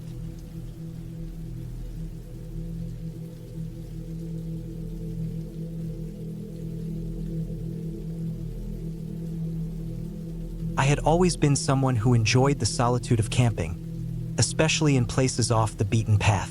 It was about the peace, the quiet, and the connection to nature that seemed to help me reset my mind. That's why I picked the remote spot in the wilderness of southern Wyoming in 2018. I had been there before, small, rustic, and hidden enough to keep the tourists away. It was a place where I could just be alone and think, far away from the distractions of my everyday life. The weather was typical for the time of year. Fall had settled in, and the chilly air bit at my skin in the early mornings, while the days were bright and crisp. The leaves had started turning color, casting vibrant reds and yellows all over the ground. I set up camp quickly, putting up my tent and starting a fire. There wasn't another soul in sight, and I relished in that feeling of being truly isolated. As the sun dipped below the horizon, the forest around me seemed to grow darker, the shadows stretching long and eerie between the trees. I stoked the fire, letting its warmth push back against the biting cold. The occasional crackling of the wood and the distant rustle of wildlife were the only sounds that filled the air. I was used to the noises of the woods by now. Deer, foxes, maybe a bear if I was unlucky, but none of them ever posed much danger. It wasn't a hostile environment. It was wild, yes, but it was my kind of wild. There was a stillness that came with being out there, something grounding, even spiritual. That night, though, something felt different. Around midnight, I woke up with a start. The fire had died down to nothing more than embers, and the air felt colder than it had just a few hours ago. I tried to roll over and go back to sleep, but an odd feeling prickled at the back of my neck. The kind of feeling that says something isn't right, even though you can't see it or hear it. I lay still for a moment, listening. At first, I thought it was the wind, but there was something off about the silence. It felt too complete, as though the usual sounds of the forest had been swallowed up by something. No crickets chirping, no rustling leaves, just the sound of my own breath. Then I heard it, a soft crunch. It was so faint that I almost convinced myself it was just my mind playing tricks. But then there was another crunch, followed by a shuffle of leaves. And then another. Slowly, I sat up, my heart starting to beat a little faster. I couldn't see anything from my tent, and the flashlight I had left outside the tent was useless now. The batteries had died hours ago. The dark was thick, and the forest felt unnervingly still. The noises continued, getting closer. Whoever, or whatever, was out there was moving quietly, but not quietly enough to hide the sound of footsteps crunching on the dried leaves. I grabbed my knife from my backpack and slowly unzipped the tent. I didn't want to make any noise, but I had to know what was out there. I poked my head out cautiously, my eyes scanning the trees around me. Nothing. The forest was still as ever, the trees casting long shadows under the dim light of the half moon. But I knew something was wrong. The way the air felt, the way the wind had stopped. There was something unnatural about it. I waited for a while, straining my ears to pick up any more sounds. The crunching had stopped, but I wasn't about to trust the silence. I grabbed a flashlight from my pack and flicked it on, casting a narrow beam of light across the campsite. And that's when I saw it. A figure standing motionless just outside the range of the flashlight. At first, I thought it might be another camper or someone who had wandered too far off the trail. But no one in their right mind would be out here in the middle of the night, this deep into the woods. The figure was tall, thin, and dressed in what looked like layers of tattered clothing. But there was something about it that felt wrong. The way it stood, so still, almost unnaturally so. It wasn't moving, wasn't reacting to the light. It was just there, watching. I froze. The hairs on the back of my neck stood up. My breath came out in shallow bursts. I wanted to call out, ask if they needed help, but I knew something wasn't right. I could feel it in my gut. This person, if that's what it even was, wasn't lost. They weren't looking for directions. And then it moved, slowly at first, but with an unsettling grace. It started walking towards me, its movements deliberate, calculated. I could see it more clearly now, and it made my stomach twist. The face, if you could call it a face, was covered by something. A mask? A shadow? It was hard to tell, but the figure had no intention of stopping. I scrambled to my feet, heart hammering in my chest. Without thinking, I grabbed my knife and stepped out of the tent. My mind raced as I tried to figure out what to do next. Fight? Run? I was too far from the nearest road for help to reach me in time. The figure stopped when it was about 15 feet from me. It tilted its head slightly, as though studying me. I stood still, trying to make myself as small as possible, hoping the darkness would swallow me up. Didn't. The figure continued to advance. Then it spoke, not with words, but with a low, guttural sound that seemed to vibrate in my chest. A grunt, maybe, a growl. It was like nothing I had ever heard before, and it sent a wave of ice-cold terror through me. Every instinct screamed at me to run, but my legs felt frozen. I was trapped. The figure took another step closer, and I could see the details more clearly now. Its clothes were in tatters, worn from long use, but there were strange patterns sewn into the fabric. Symbols. Something familiar, something I couldn't place. The mask. It wasn't a mask, but a piece of leather stretched across its face, with jagged holes for eyes.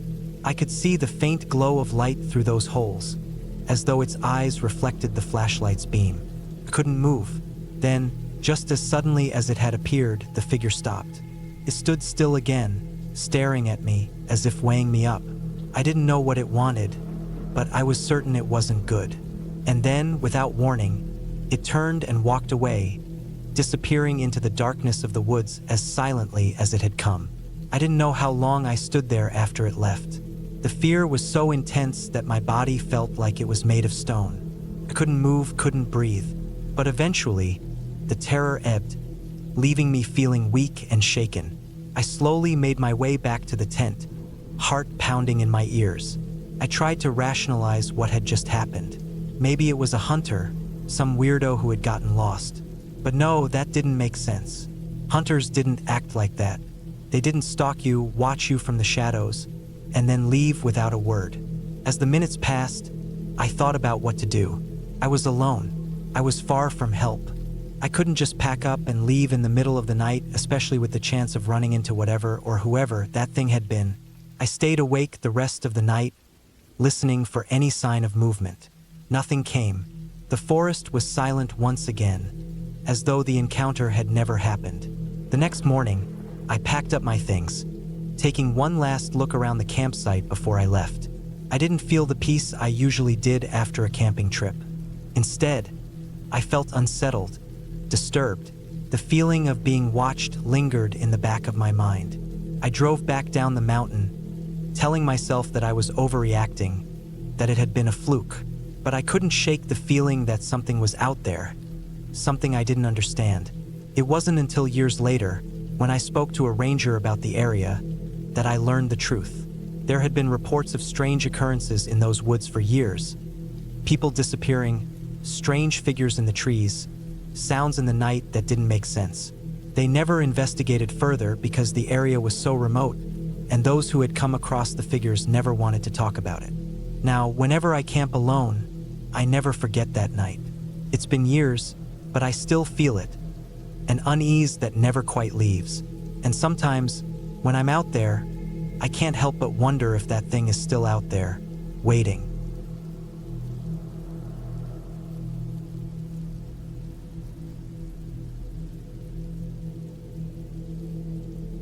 It was supposed to be a simple camping trip.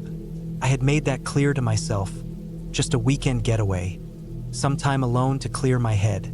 A friend of mine, Brian, had suggested a graveyard that had been abandoned for decades, saying it was secluded, peaceful, and the perfect spot for a quiet night. He swore it wasn't haunted or anything, just old, overgrown land. I wasn't one to back down from an unusual challenge, so I agreed. It was late October, just a few days before Halloween, and the air had a crisp chill that felt perfect for a campfire. The graveyard itself was located out in the woods, about an hour's drive from the nearest town. The GPS led me down dirt roads that seemed to disappear into nothingness. The kind of place where, if something went wrong, you'd be in serious trouble. But I didn't mind.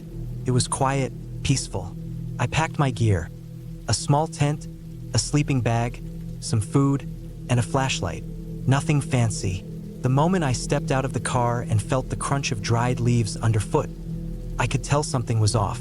The graveyard was just as Brian had described, old, abandoned, and overgrown. But there was something about the silence. It wasn't just peaceful. It felt like a kind of stillness that had been there for far too long, as though the earth itself had stopped breathing. I set up my tent beside one of the old stone walls that lined the property. The graveyard was no longer in use, just rows upon rows of weathered gravestones, some broken, others half buried in dirt. The trees around the edge were thick and twisted, their branches like fingers stretching out into the gray sky. It was late afternoon when I started a small fire. The air was getting colder as the sun sank lower. The crackle of the fire was the only sound, and the darkness slowly closed in. There was a certain unease that crept up my spine. I thought I was imagining it.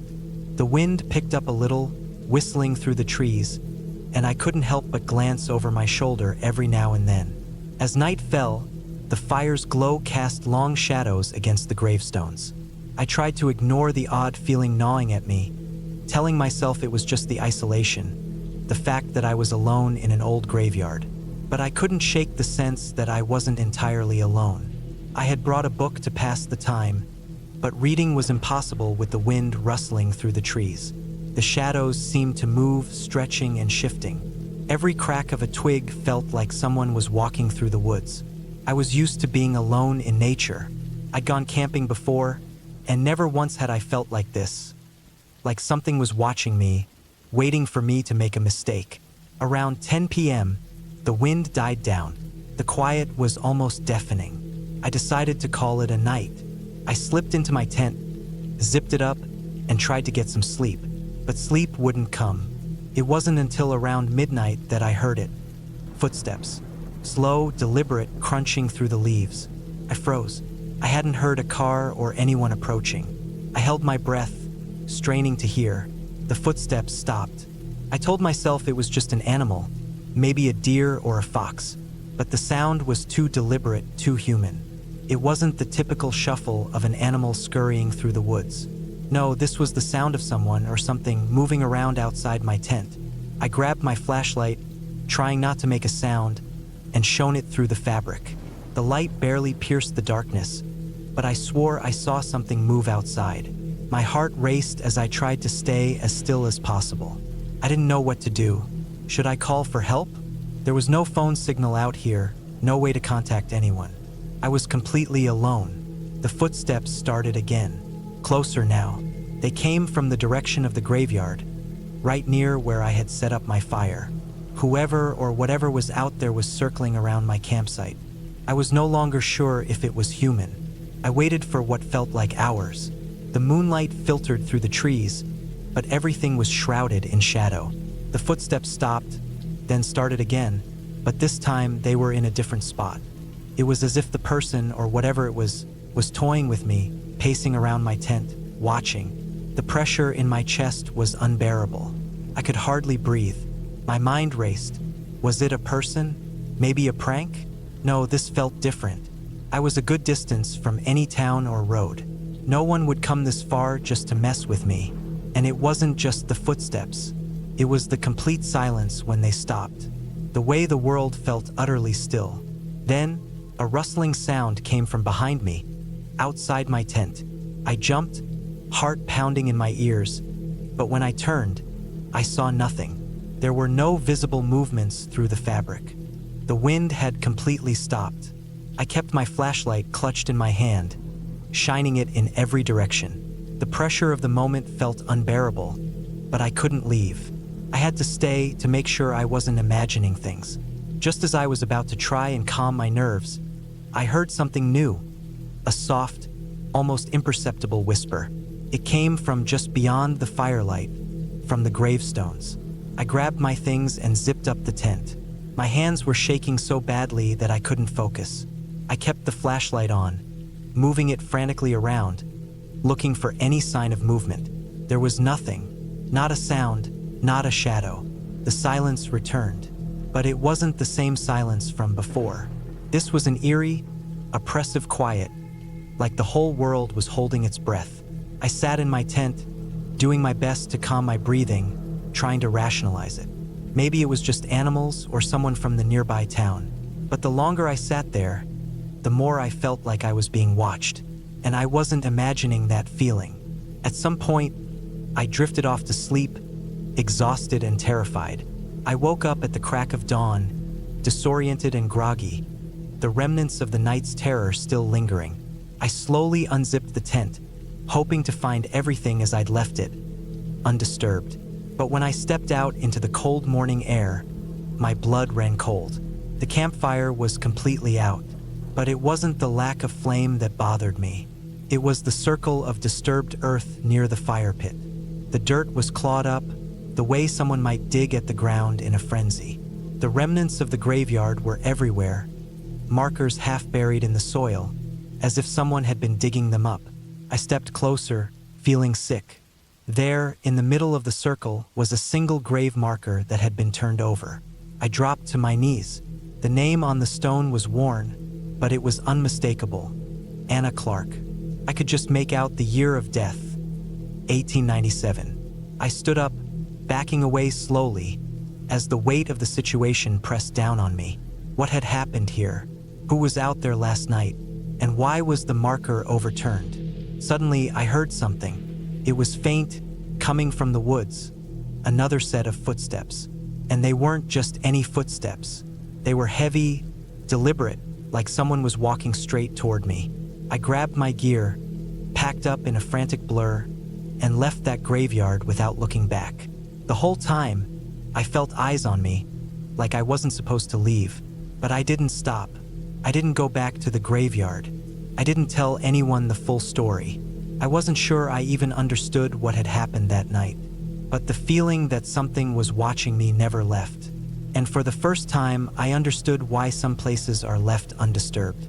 Some places are meant to be forgotten, and some things should never be uncovered. I've never returned to that graveyard.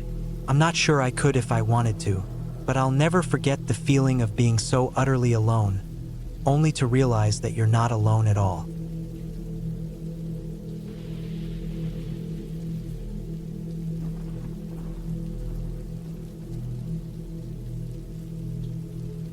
It was one of those nights when everything feels too quiet, even with the constant pitter-patter of rain against the tent. The kind of night where the forest feels like it's holding its breath, and every rustling leaf or snapping twig seems amplified. I wasn't sure what made me think it would be a good idea to go camping alone in the middle of nowhere. But there I was, sitting in my small, worn-out tent, trying to make the best of it. It was supposed to be a simple, peaceful weekend getaway, just me and the woods. It was early September. The air was still warm, but the rain had started that afternoon and didn't seem to want to stop. It was the kind of rain that soaked through everything, making the whole world smell of wet earth and pine. I set up camp near a small clearing deep in the woods of southern Colorado, not far from a trail I had been meaning to hike for a while. I didn't expect anyone else to be out here. The heavy rain probably kept most people away. I'd been hiking for hours before deciding to set up camp, the dense trees above sheltering me from the worst of the storm.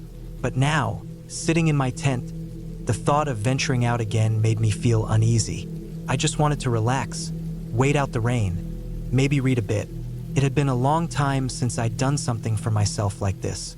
The only sounds I could hear were the rain and the occasional distant crack of thunder, so loud it felt like the sky was about to split.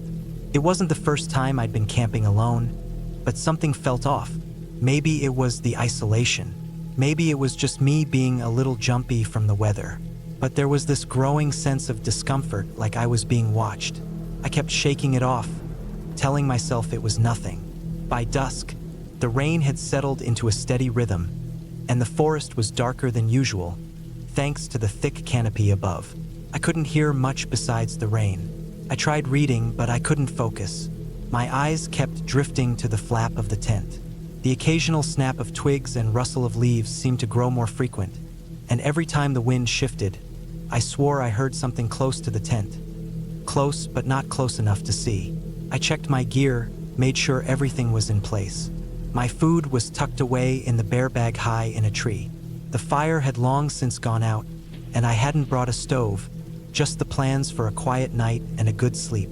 But sleep didn't come. Every time I closed my eyes, I thought I saw shadows moving outside, darting between the trees. There was a noise outside, something that wasn't rain or wind. A low, scratching sound, like something dragging across the dirt. I froze, my heart racing. I held my breath and listened intently, but the sound didn't come again.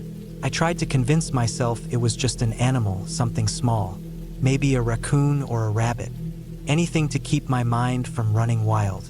But then, the air changed. The rain had stopped, just for a moment, leaving a dead quiet that made everything feel wrong. A thick fog began to creep in from the direction of the clearing, curling around the base of the trees, swallowing up the distance. It wasn't natural. Fog doesn't come that fast. My instincts screamed that I wasn't alone. I grabbed my flashlight from my pack, trying not to make any noise. I didn't want to attract whatever was out there. Slowly, I unzipped the tent, just enough to peek out. My breath caught in my throat when I saw something that made my skin crawl. A figure in the mist. It was just standing there, barely visible in the thick fog. It was too tall to be a bear, and too still to be a person. I closed the tent flap quickly, heart pounding. I told myself it had to be my mind playing tricks. Maybe it was a reflection of a tree in the fog, or the shadow of something harmless. But the longer I sat there in the near darkness, the more I couldn't shake the feeling that something was out there, watching. It felt like hours before I worked up the courage to look outside again. I opened the flap just enough to peer out, shining my flashlight into the mist. There was nothing there. I exhaled slowly, feeling stupid. My eyes adjusted to the darkness, and I tried to calm myself. But then, just as I was about to turn away, I saw it. A figure, standing motionless just beyond the edge of my camp, not 20 feet away. It wasn't human. At least, I didn't think it was. It stood unnaturally still, almost like it was part of the shadows themselves. I could barely make out its shape, tall and unnervingly thin. Its arms were too long, and there was something about its posture that made my stomach drop. It wasn't right. I quickly ducked back into the tent and held my breath. I couldn't tell if it had seen me, or if it was even aware of my presence. But something told me that I needed to stay hidden. I fumbled for my phone, but I didn't want to make noise. I didn't know if I should call for help, or if I'd just be wasting my time. There was no cell signal out here, and I'd be lucky if anyone found me before the morning. The minutes stretched on, each one more agonizing than the last. I had to force myself to breathe quietly, to not make a sound. I tried to focus on anything other than the figure outside. I thought about the trail I had hiked earlier in the day. I thought about the way the forest had felt too quiet, too still. The next sound I heard was a low, grating noise, like a groan or a growl. Came from outside, just beyond the tent. I couldn't see it, but I could feel the weight of whatever was out there pressing in on me. My hand trembled as I held the flashlight, not knowing whether I should shine it or keep it hidden. I stayed still for what felt like an eternity, listening, waiting for any movement. But there was nothing, only the wind moving through the trees. Eventually, I couldn't take it anymore. My curiosity gnawed at me. I had to know what was out there. Slowly, I unzipped the flap, being as quiet as I could. I peeked out, shining the light into the fog. The figure was gone. For a moment, I thought I had imagined it, that my mind had played tricks on me. But the air still felt thick, too heavy. I couldn't shake the feeling that something wasn't right. I stayed close to the tent, crouched low, watching every movement of the fog, listening for any sound. Then, out of the corner of my eye, I saw something move, a shadow darting through the trees at the edge of the clearing. I couldn't make out the details, but it was fast, too fast. I turned my flashlight toward it, but it was already gone, swallowed by the fog. I didn't know how much longer I could stay. My mind was racing, and the fear was taking over. I was alone, in the middle of nowhere with someone watching me. I needed to get out, but I didn't know where to go. The trail was too far, and I'd never make it through the forest with the rain coming back. As I lay back in the tent, trying to keep as still as possible, I heard the unmistakable sound of footsteps in the wet leaves. They were slow, deliberate. It was impossible to ignore the fact that something was moving toward me. I closed my eyes and held my breath. Every part of me wanted to scream, to run, but I knew I had to stay quiet. The footsteps came closer. Then they stopped. I was sure my heart was about to burst from my chest. Then, without warning, the rain began again, soft at first, then harder. It was as if the world was washing away the tension, trying to drown out everything that was happening. And then, just as suddenly as it had come, the footsteps were gone. I waited and waited. Hours later, the fog had begun to clear, and the rain was nothing more than a light drizzle. The forest was still, as if nothing had happened. No shadows, no sounds.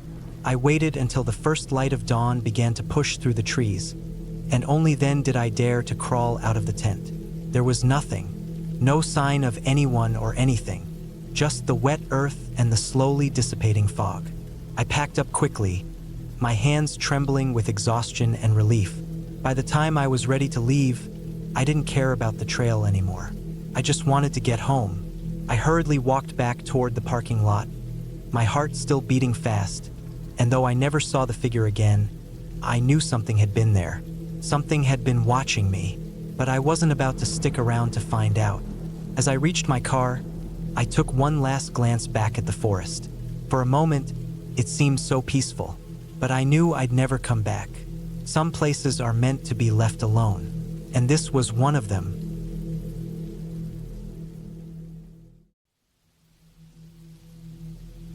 I had always liked the quiet.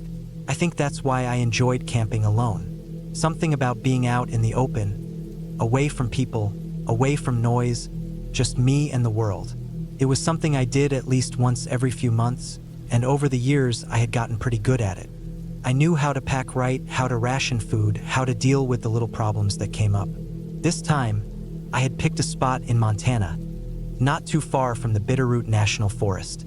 It wasn't one of those established campgrounds with picnic tables and bathrooms. It was just a patch of wilderness I had scouted on an old map, deep enough in that I wouldn't see anyone, but not so far that I'd be in serious trouble if something went wrong. The drive out there was long. The last stretch was nothing but dirt roads, winding through thick trees.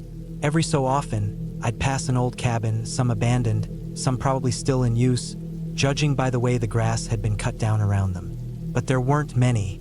The further I got, the fewer signs of people I saw. That was exactly what I wanted. I parked off the road, shouldered my pack, and hiked in about 4 miles before I found the perfect spot. A small clearing near a creek, shielded by tall pines. It was mid-September, so the weather was still good, warm during the day, a little chilly at night. The kind of weather that makes you sleep deep, wrapped up in a sleeping bag. Setting up camp was second nature. I got the tent up, laid out my gear, started a small fire. I made some coffee, sat back against a log, and just listened. The wind through the trees, the distant rush of the creek. No cars, no voices, just quiet.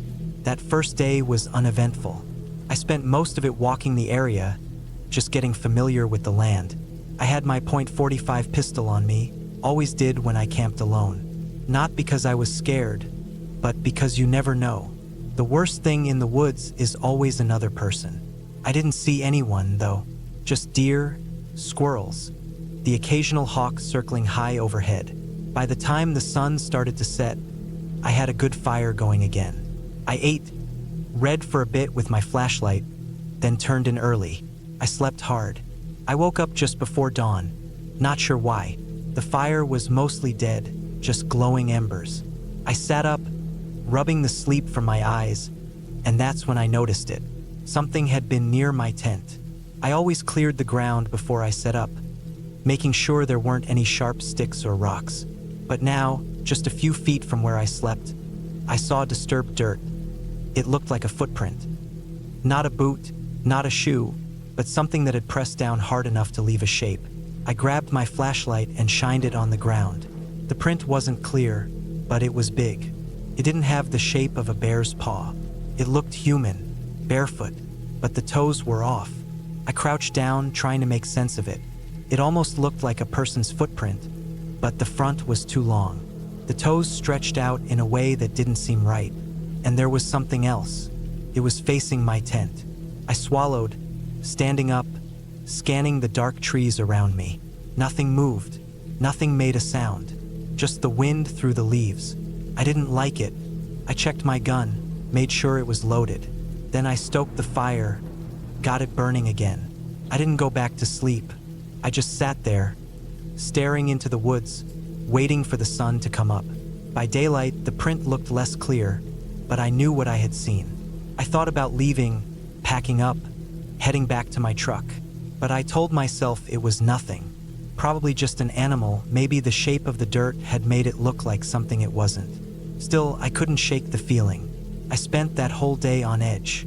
I didn't go far from camp, didn't want to be too far from my gear. Every sound seemed sharper. Every little movement in the trees made my pulse jump. Then I found the second footprint. About 50 yards from camp, near a fallen tree. This one was clearer. It had the same stretched out toes, the same shape.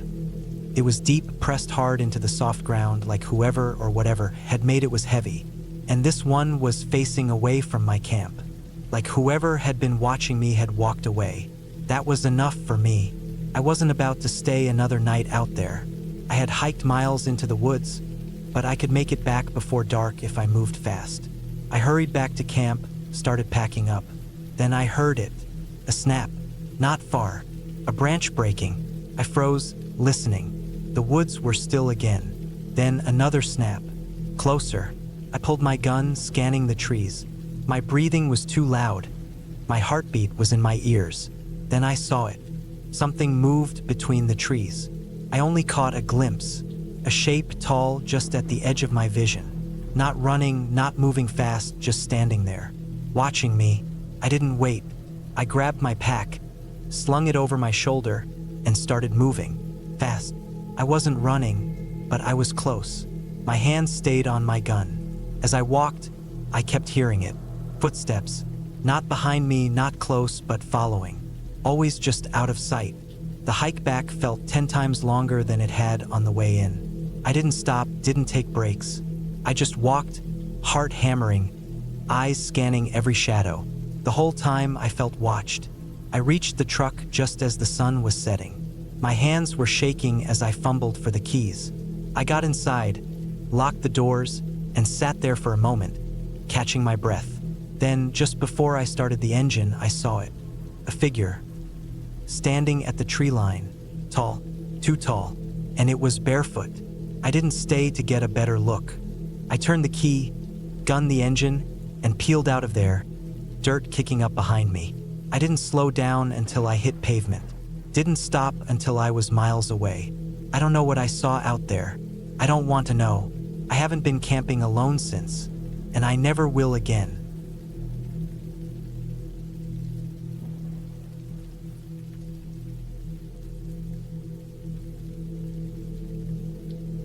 The rain had started in the early evening, slow at first, just a light drizzle tapping against the leaves. I barely noticed it when I was setting up my tent. The air smelled of damp earth, thick with the scent of pine, and the forest was quiet apart from the occasional rustling of branches in the wind. It was supposed to be a peaceful solo trip, a break from everything. No people, no noise, just me, my gear, and the deep woods of France. I had driven out from Lyon earlier that day, heading towards a remote camping spot near an old logging road. It wasn't a designated campsite, just a clearing I had found on a map. No trails leading in, no signs of people, just the dense tree line stretching endlessly in every direction. The kind of place where you wouldn't run into anyone unless they were looking for it. By the time my tent was up and my small fire was going, the rain had started to pick up. I pulled my jacket tighter around me, watching the flames flicker and struggle against the wind. I wasn't worried. I had checked the forecast before coming out here, and while it warned of rain, there was nothing severe expected. Just a storm passing through. I had chosen my spot carefully, slightly elevated, away from any areas that could flood. The trees around me were thick, towering high, their branches swaying slightly in the wind. Felt secluded, safe. The kind of place where the rest of the world didn't exist. I ate quickly, a simple meal cooked over my small stove, and settled into my tent just as the rain became heavier. The soft pattering on the fabric was comforting at first. I had always liked the sound of rain, the way it made the world feel smaller, more enclosed, safe. But sometime during the night, that feeling changed. It wasn't sudden. There was no loud noise, no obvious sign that something was wrong. It was just a shift, a slow creeping awareness that made the hairs on the back of my neck stand up. I don't know how long I had been asleep when I woke up, but the rain was still falling steadily. The wind had picked up, making the trees groan, their branches scraping against one another. I lay still, listening, trying to figure out what had woken me. First, I thought it was nothing, just the storm. But then I heard it, something moving outside. It wasn't the wind. It wasn't the rain. It was something else, something slow, deliberate. I held my breath, heart pounding against my ribs. It was faint, barely noticeable over the sound of the rain, but it was there. Footsteps, not heavy, not rushed, just soft, careful movements outside my tent. I stayed completely still, every muscle in my body tense. My mind raced through possibilities. An animal? A deer? Maybe? But it didn't sound like an animal. It sounded human. I reached slowly for my flashlight, gripping it tightly, my fingers cold and stiff. I didn't turn it on. Not yet. Instead, I listened. The footsteps stopped. For a long time, there was nothing, just the rain and the wind. But I knew something was out there. I could feel it. The way the air seemed different, heavier, charged with something I couldn't explain. Then the sound of wet fabric, a shuffle, a slight movement, the unmistakable sound of someone shifting their weight in damp clothes. I felt my chest tighten. Someone was standing outside my tent. I strained my ears, trying to pick up any more sounds. Breathing, movement, nothing, just silence. But they were there. I knew they were. I lay there for what felt like hours, gripping my flashlight, my pulse hammering in my ears. I thought about calling out, but something in my gut told me not to. If they didn't know I was awake, maybe they'd leave. Maybe they'd think I hadn't heard them. Then suddenly the footsteps started again. Slow, deliberate, circling my tent. I felt my stomach drop. They were moving. Not away, not toward me, just around. Slowly, testing, waiting. The sound stopped directly behind me, just inches from where my head rested against the thin fabric of the tent. I could hear the faintest sound of breathing now, shallow and slow. I couldn't move, couldn't breathe. Then, in one quick movement, something pressed against the side of my tent. Not a hand, not a foot, something sharp. A blade? A stick? It traced along the fabric slowly, deliberately, as if testing the material. I gritted my teeth, my grip tightening on the flashlight. My mind was screaming at me to do something, to run, to fight. But I was frozen. And then, just as suddenly as it had started, the pressure was gone. The footsteps moved away, slow at first, then faster, fading into the rain. I waited, listening, barely daring to breathe. The forest was silent again, apart from the storm. I didn't move, not for a long time. I stayed awake until the first light of dawn started to break through the trees, my body stiff, my muscles aching from staying so still. When I finally worked up the nerve to unzip my tent, my hands were shaking. The forest was empty, no sign of anyone, no footprints in the mud, no broken branches, nothing to prove that anyone had been there at all. But when I turned to check the back of my tent, my breath caught in my throat. There, cut into the fabric, was a single deep slash. Not an accident, not an animal, a deliberate mark, a reminder. I packed up my gear in record time, stuffing everything into my bag without caring if it was wet. I didn't look back. I didn't stop. I just left, hiking fast and hard until I reached my car. As I drove away, my hands gripping the wheel so tightly my knuckles turned white, I tried to make sense of it. Who had been out there? Why had they just stood there watching me? And what would have happened if I had made a noise? I never went back to that forest. I never camped alone again. And to this day, whenever I hear rain tapping against my window at night, I think of that slow, deliberate sound of footsteps circling my tent. And I wonder if somewhere out there, they're still waiting.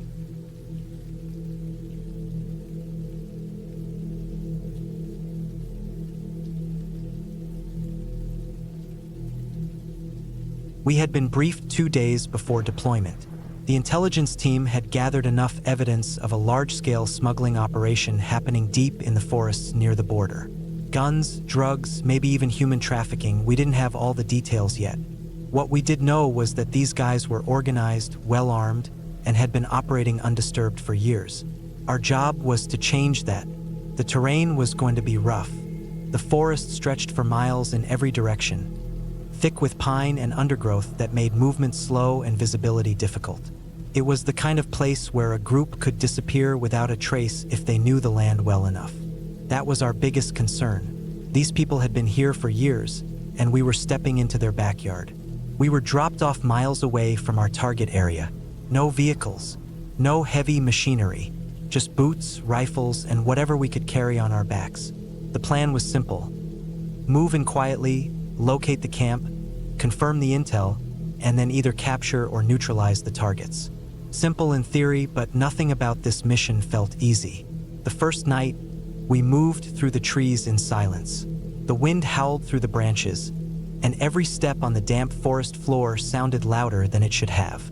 We had night vision, but it wasn't perfect. The shadows played tricks on the eyes, and every shifting branch made you wonder if someone was watching. We camped in shifts, 2 men awake at all times, scanning the trees for movement. The temperature dropped sharply after midnight, and the cold bit through the layers of our uniforms.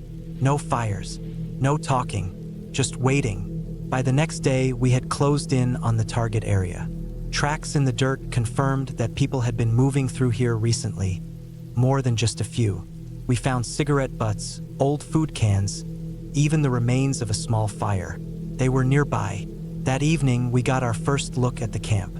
Through the scope, I could see at least a dozen men, maybe more. The camp was bigger than we expected. Multiple tents, a few makeshift wooden structures, and stacks of crates covered with tarps. Smuggling for sure.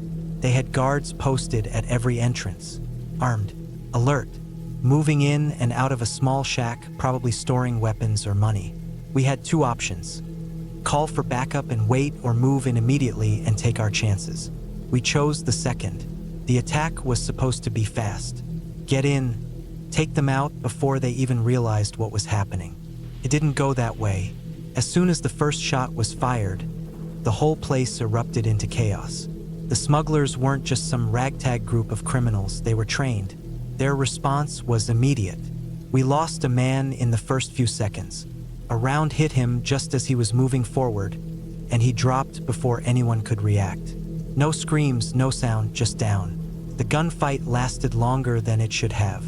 The trees became a war zone, bullets ripping through bark and branches, kicking up dirt and smoke.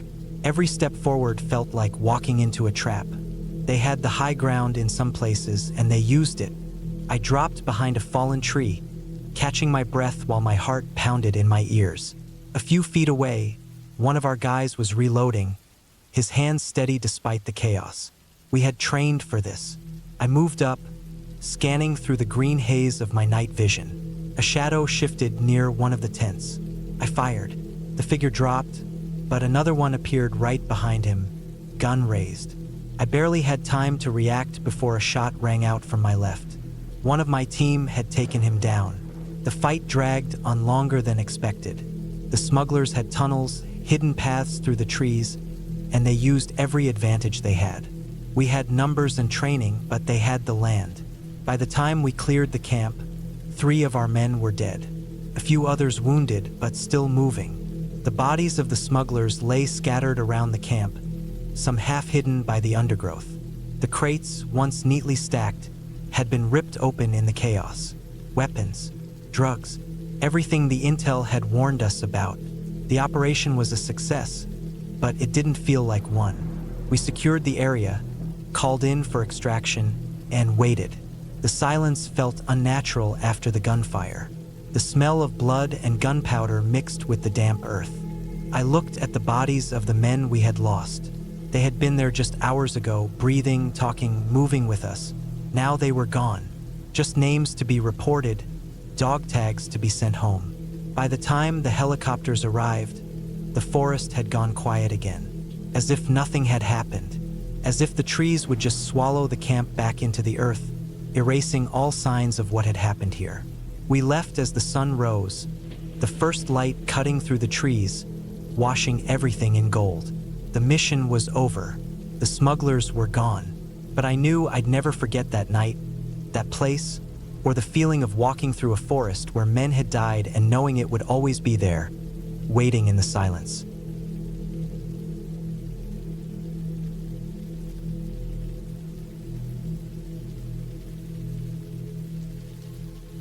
I went to the Amazon rainforest in 2018 with a plan to spend 2 weeks camping alone. I had experience with solo camping, but nothing like this. The jungle was an entirely different world, dense, loud, and alive in a way that no other place was.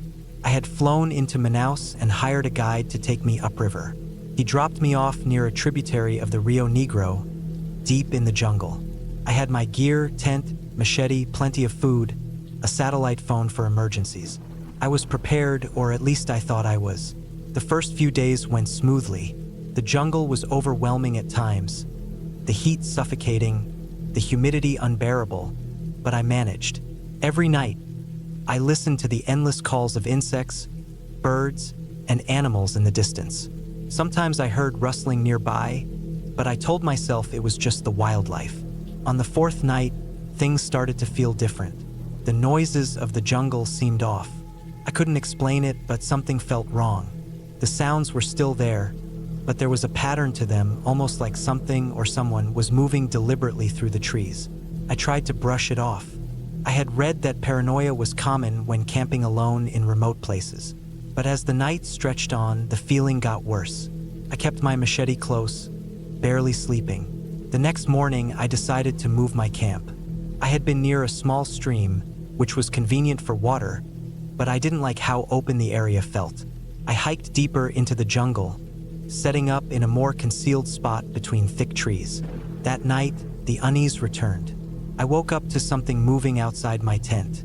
Slow, deliberate steps, too heavy for an animal, too steady. I held my breath, gripping my machete. The sound circled my tent, stopping just outside. Then silence. I waited, my heart pounding, but nothing happened. After what felt like forever, I heard the steps retreating. I didn't move until the sun started to rise. When I finally stepped out of my tent, the first thing I noticed was the footprints in the dirt. Bare human footprints. I had seen no signs of people since being dropped off. I was supposed to be alone. I packed up immediately, deciding to head back toward the river. The jungle was thick, making it hard to move quickly, but I pushed through, sweating, my heart racing. As I hiked, I kept checking behind me. I had the feeling I was being watched. By late afternoon, I reached the riverbank, but I wasn't sure what to do. I could wait for my guide to return, but that wouldn't be for another 10 days. I had my satellite phone, but I hesitated to call for help. I didn't even know how to explain what was happening. That night, I set up my tent close to the water, hoping the open space would make it harder for anything to sneak up on me. I built a fire, something I hadn't been doing before, thinking it might keep whatever was out there away. I barely slept. At some point during the night, I heard splashing in the river. It wasn't the usual noise of fish or caimans moving in the water. It was slow, deliberate, like someone was wading through. Then I heard the footsteps again. They stopped just outside the glow of my fire. I couldn't see anything beyond the flickering light, but I knew something, or someone, was there, watching. I didn't move. Eventually, the steps retreated again. The splashing faded. The next morning, I found more footprints. This time, they were closer. I couldn't stay any longer. I used my satellite phone, calling for an emergency pickup. It would take hours for someone to reach me, but I had no other choice. I spent the entire day on edge, machete in hand, listening, waiting. By late afternoon, I heard the sound of a boat approaching. Relief washed over me. As I gathered my things, I glanced back at the tree line one last time. That's when I saw him, a man, barely visible between the trees, watching me. I couldn't make out his face, but I knew he had been following me. I turned and ran to the boat. I didn't look back. As we sped away down the river, I felt the weight of the jungle pressing in behind me. I would never know who that man was or what he wanted, and I never wanted to find out.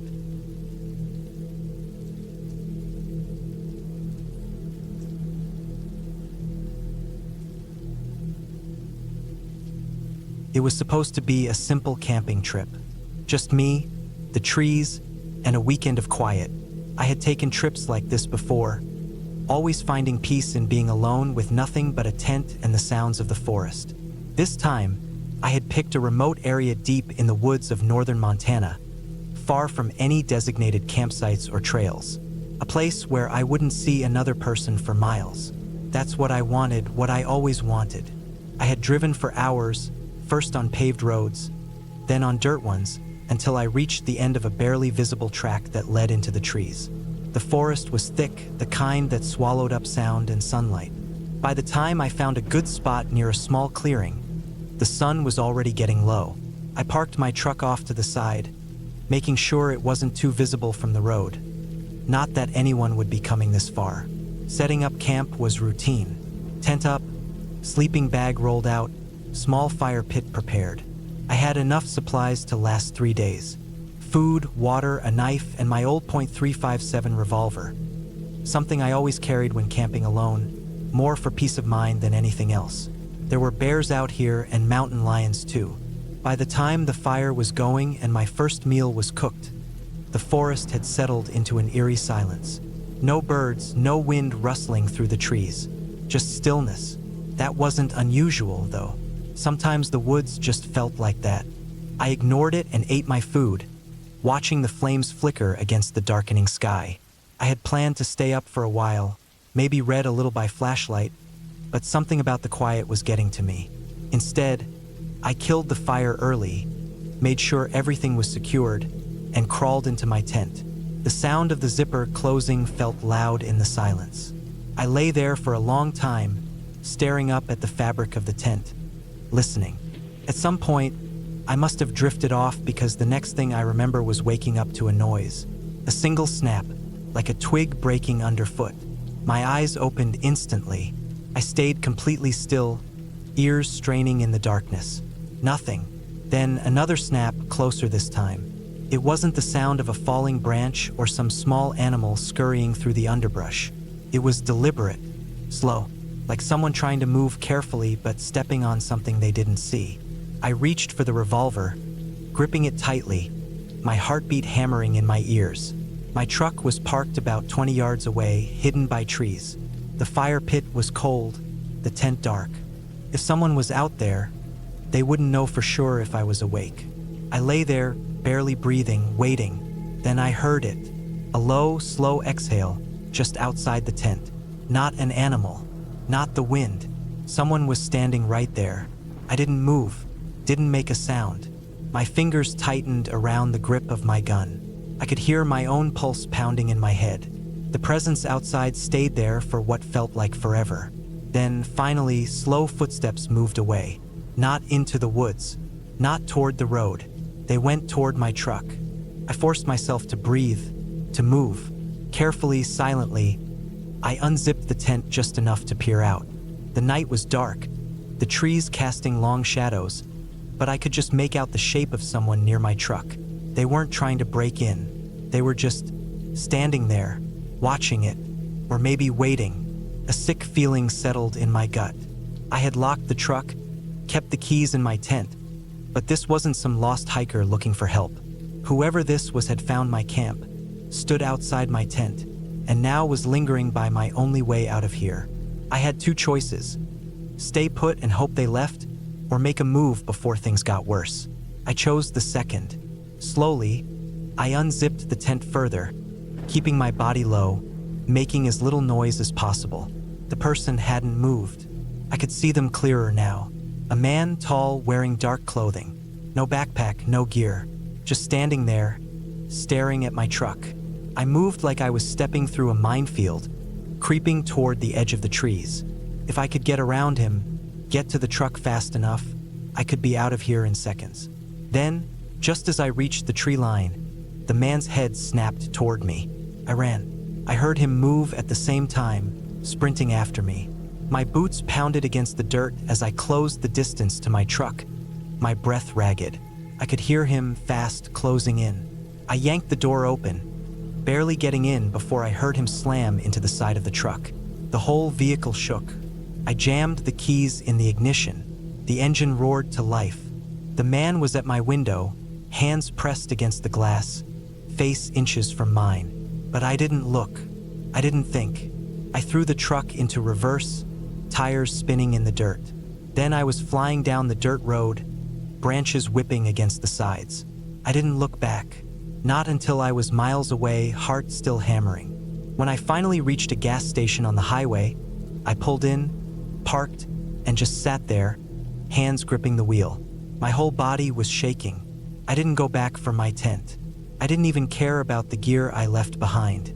All I could think about was one thing. There was no other car, no other campsite. That man had walked all the way into the middle of nowhere. No supplies, no light. He had been waiting for someone like me to come along. And if I had stayed in that tent just a little longer, I don't think I would have made it out.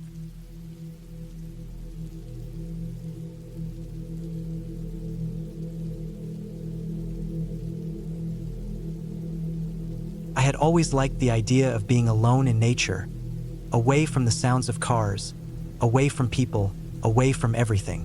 I had camped plenty of times before, sometimes with friends, sometimes with my wife, but this time I wanted to do it alone. It was late October, a bad time for most people to camp, but to me that made it even better. The cold kept people away. I chose a remote forest in northern Montana, a place that was rarely visited, with no campsites or marked trails, just wild land. I had done some research and found an area that seemed perfect. A large clearing beside a small river, surrounded by thick trees. I packed everything I needed, enough food for a few days, extra clothes, a reliable knife, a fire starter, and my rifle just in case. The weather was supposed to be cold but clear. It took nearly 5 hours to hike to the spot. The first couple of hours were on a rough dirt path, but then I had to go off-trail, making my way through dense trees and uneven ground. I followed my GPS, making sure I stayed on course. The deeper I went, the more isolated I felt.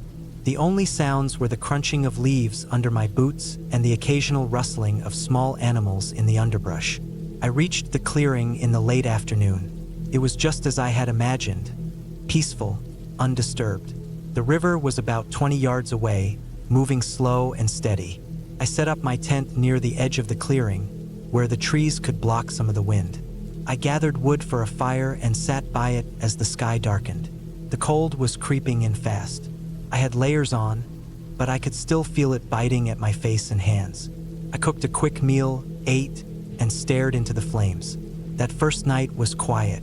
I heard owls calling in the distance, the wind moving through the trees. I had expected it to feel peaceful, but something about the silence unsettled me. I tried to push the feeling away and focused on the warmth of the fire. When I finally crawled into my tent, I fell asleep fast, exhausted from the long hike. I woke up sometime in the middle of the night, freezing.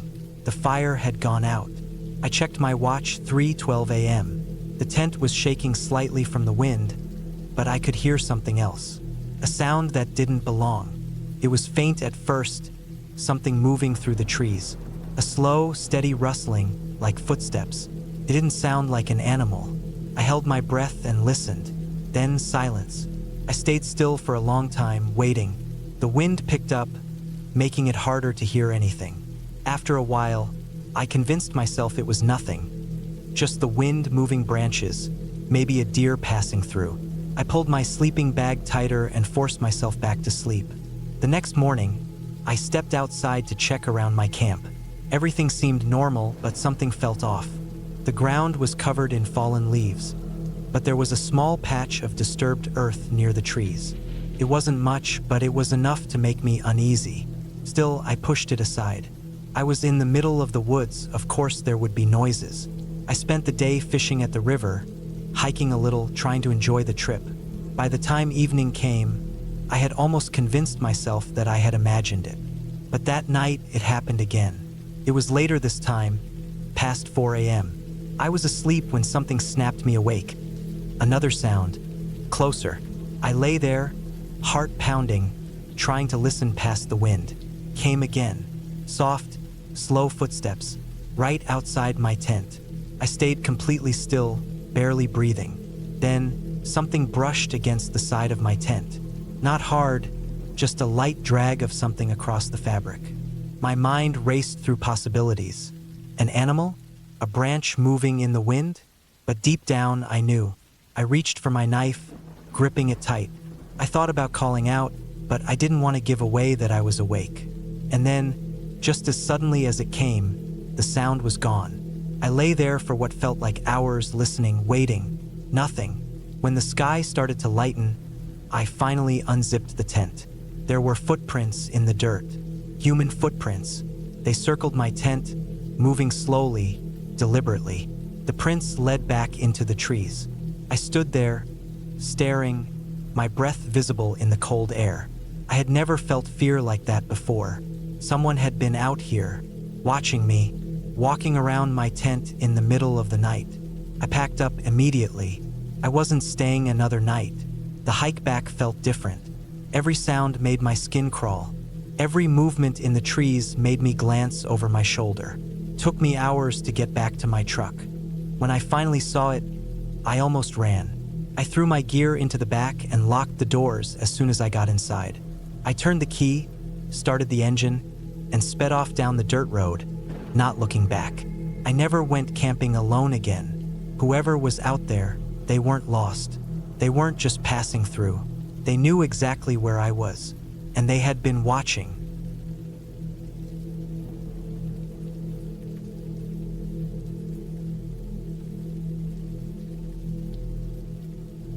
Camping with my sir was supposed to be a break from everything: work, city noise, and daily routines. We had done it before, but this time we chose a more secluded spot, a place deeper in the woods, far from any campsite or park rangers. It was his idea. He liked the silence, the rawness of the wilderness, and the way the world disappeared when we were surrounded by trees. It was late autumn, the kind of weather where the cold creeps in before the sun even sets. We had driven for hours, past small towns and fading gas stations, before turning onto a dirt road that led into the forest. The trees stretched endlessly in every direction, dark and still, barely moving in the light breeze. The leaves had mostly fallen, leaving the trees bare, their twisted limbs reaching out like old bones. We found a clearing just big enough for our tent and a small fire pit. It was near a stream, the water running low but steady. The sound was soft, almost comforting. We unpacked, set up camp, and gathered wood before it got too dark. The sun had already dipped behind the treetops, leaving only a sliver of orange on the horizon. By the time the fire was going, the temperature had dropped. We sat close, eating our packed meals, listening to the occasional crack of a branch in the distance. Probably just animals moving around, but in a place like this, every sound felt sharper. The first few hours were peaceful. The quiet was nice, in a way that made you forget about everything else. But as the night settled in, that quiet started to feel heavier. The kind that makes you aware of how alone you really are. No distant hum of cars, no voices, no lights, just the fire flickering, casting shadows across the trees.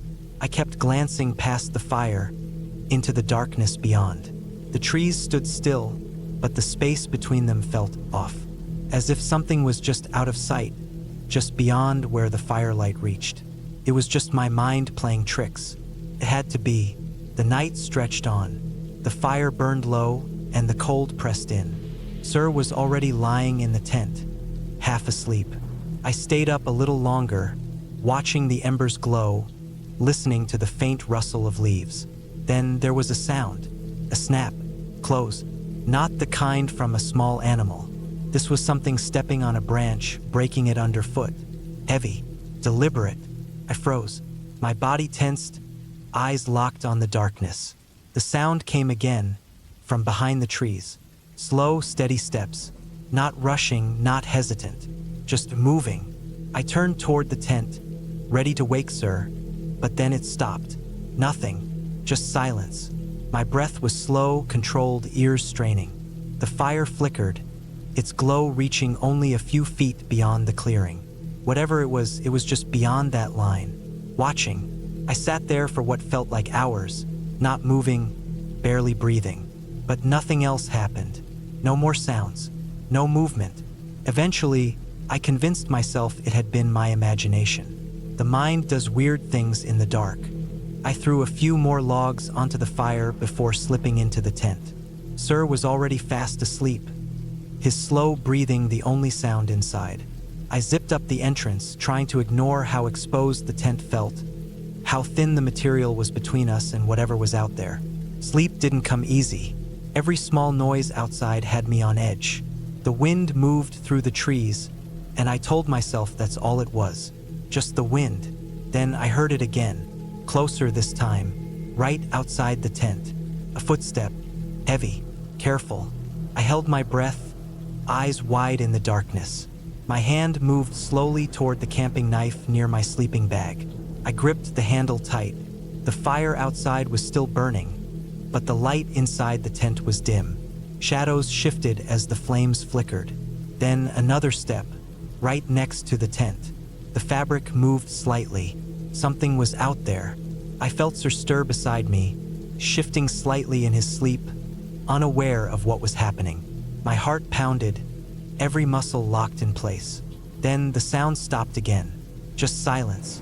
I stayed awake for hours, gripping that knife, listening, waiting, but nothing else came. No more footsteps, no movement. Eventually, exhaustion won. My body gave in and I slipped into a restless sleep. When I woke up, it was early morning. The fire had burned down to ash, and the cold had settled in deep. The first thing I did was check outside. The ground was covered in fallen leaves, disturbed only by our own footprints from the night before. I scanned the clearing, then moved toward the edge of the trees. That's when I saw them. Footprints, large, deep prints in the dirt. Not from a bear, not from any animal. These were human, but they weren't ours. They circled the campsite. Slow, measured steps, walking just along the edge of the fire's glow. I followed them a little further into the trees. The tracks went on for several yards, stopping at a large tree. Then nothing. No return tracks. No signs of someone leaving. Just gone. A chill ran through me, deeper than the morning cold. Sir woke up a little while later, stretching, yawning, completely unaware of what had happened. I didn't tell him at first. I didn't want to sound paranoid. But as we packed up, I couldn't shake the feeling that we were being watched. As we drove back onto the dirt road, leaving the woods behind, I finally told him. He didn't say much, just nodded, gripping the steering wheel a little tighter. Neither of us spoke for a while. But as we merged onto the highway, putting miles between us and that place, I caught him glancing at the rearview mirror, checking, watching. I didn't ask what he was looking for, because I was doing the same thing.